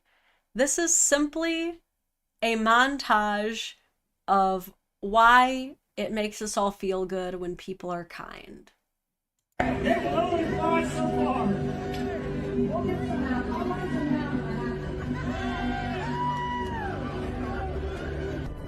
First video, dudes at some kind of concert, some kind of rally, something to that effect. They're right up front and they're throwing out hats. You know how they do. Young kid catches a hat right next to a lady who is having her arms out, also trying to catch the hat. Immediately hands it. Oh, I'm gonna start crying. Oh, it makes me so happy. Immediately hands it over to her, and like her face is like, you know how sometimes you have no idea what someone is going through? It's like you can tell from this exchange, it was not about the hat. It's like you can almost tell just from this moment that it has been so long, maybe like tens of years, since this lady has had someone do something completely selfless for her. Since someone has treated her like the way all the like young, beautiful bombshell women get treated whenever they go out in public. And this young man just like treated her like she's the princess. You can like see the disbelief in her eyes where she's like, are you serious? Like, you actually, me. And she immediately goes in to hug him. It reminds me of this one time when I was like a really little kid. You really, like, you don't forget stuff like this. I remember being like a really little kid, being out with my parents, And there was like one of those prize machines, you know what I mean? And like, I grew up dirt poor. I cannot stress this enough. I grew up in Detroit, dirt poor. My parents, it was always like anytime I asked for anything, it was a hard no. And I was watching this guy like play the claw machine, and he was with his girlfriend. And I was just like standing there watching, just being a curious little kid, probably my daughter's age, around 7. And the guy grabs this little white and green spotted dog plushie. It falls into the machine. He takes it out and he looks at me and hands it to me. And I remember as a little kid being like, what? And like, I'm sure that guy's girlfriend was like, oh, green flag. Like, green flag so hard. My boyfriend did not just give this little girl a toy, but I will never forget that guy because I didn't get nothing as a kid. He randomly gave me his little white and green striped puppy. It brings me right back to that, dude.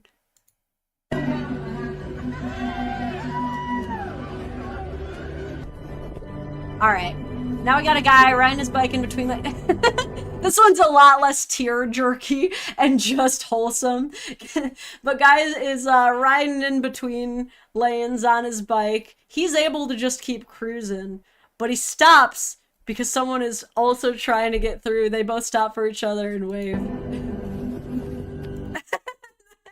And then he pans over and the bus driver right next to him has seen it and he gives him a thumbs up. Like, solid. That's the part that makes it so good. Not even the stopping for the guy, but this. Knuckles. Look at her face.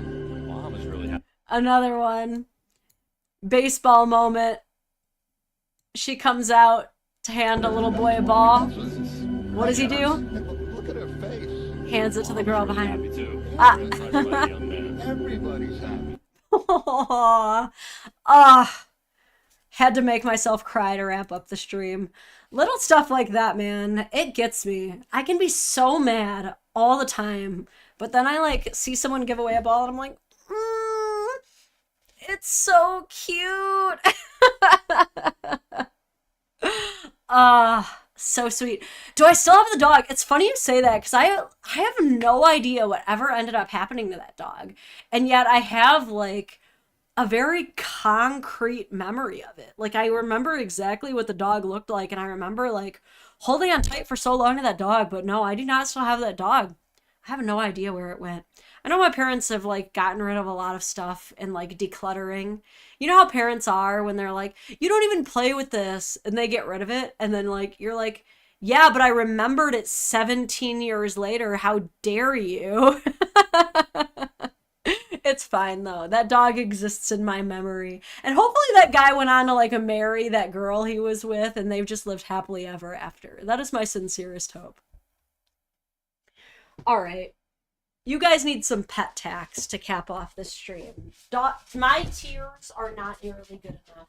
So let's start off with the good stuff. You know what to do, Buster. Hugs. Oh, guy. Get your guy. Oh, we love our miles. We love... Why are you pushing me? Why are you pushing me, though? What is this? What is this? Who's my baby man? Oh, it's the miles guy. Should we go find a cat? Should we go find a cat? Yes, we should. Oh, thank you for the kisses. Let's go find a cat. See if we can show off some cat tax.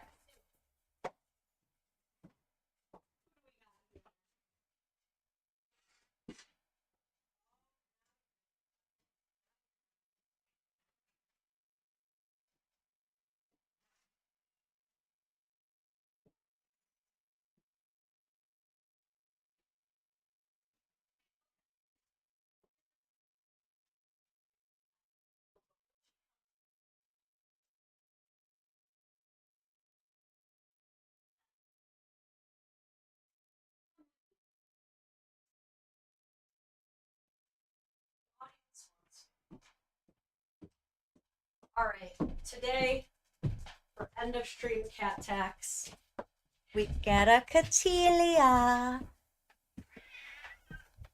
our old lady. She's so pretty. She honestly looks like the cat version of Miles. Who, she does not like that Miles is after her right now. Okay, and I'm gonna have some cat scratches on my titties now. Thank you so much for that, Catilia. Miles desperately wants to play some rope. He is bringing me his rope. He is looking at me expectantly. He is like, Mom, I did not get my walk. You better play tug with me right freaking now. Do you hear him like picking it up and dropping it on the floor over and over again?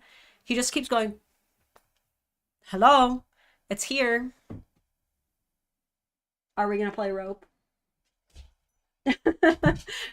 He goes, yes, we are. Okay. Well, you guys know I have business to attend to, okay? Miles desperately needs me to play rope. And rope we shall. But listen. Listen, we got one more live. Tomorrow at 11 a.m. Eastern Standard Time.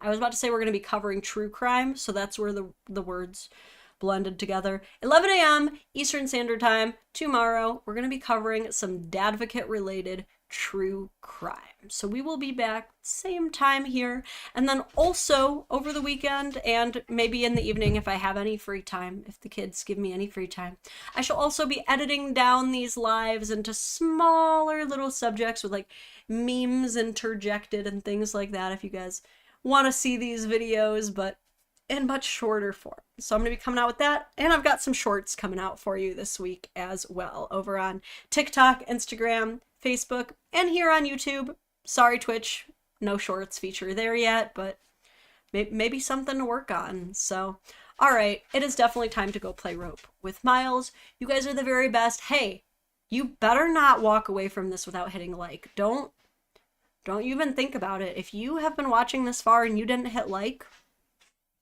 do it. You do that. You do that right now. How dare you not? There you go. Okay. I can sleep soundly at night now. Oh my gosh, even Parker is hobbling around. I was trying to find out if he was coming in here. I was like, are we gonna get Parker, the oldest of men? But no, not this time. I can hear him settling back down again. Okay.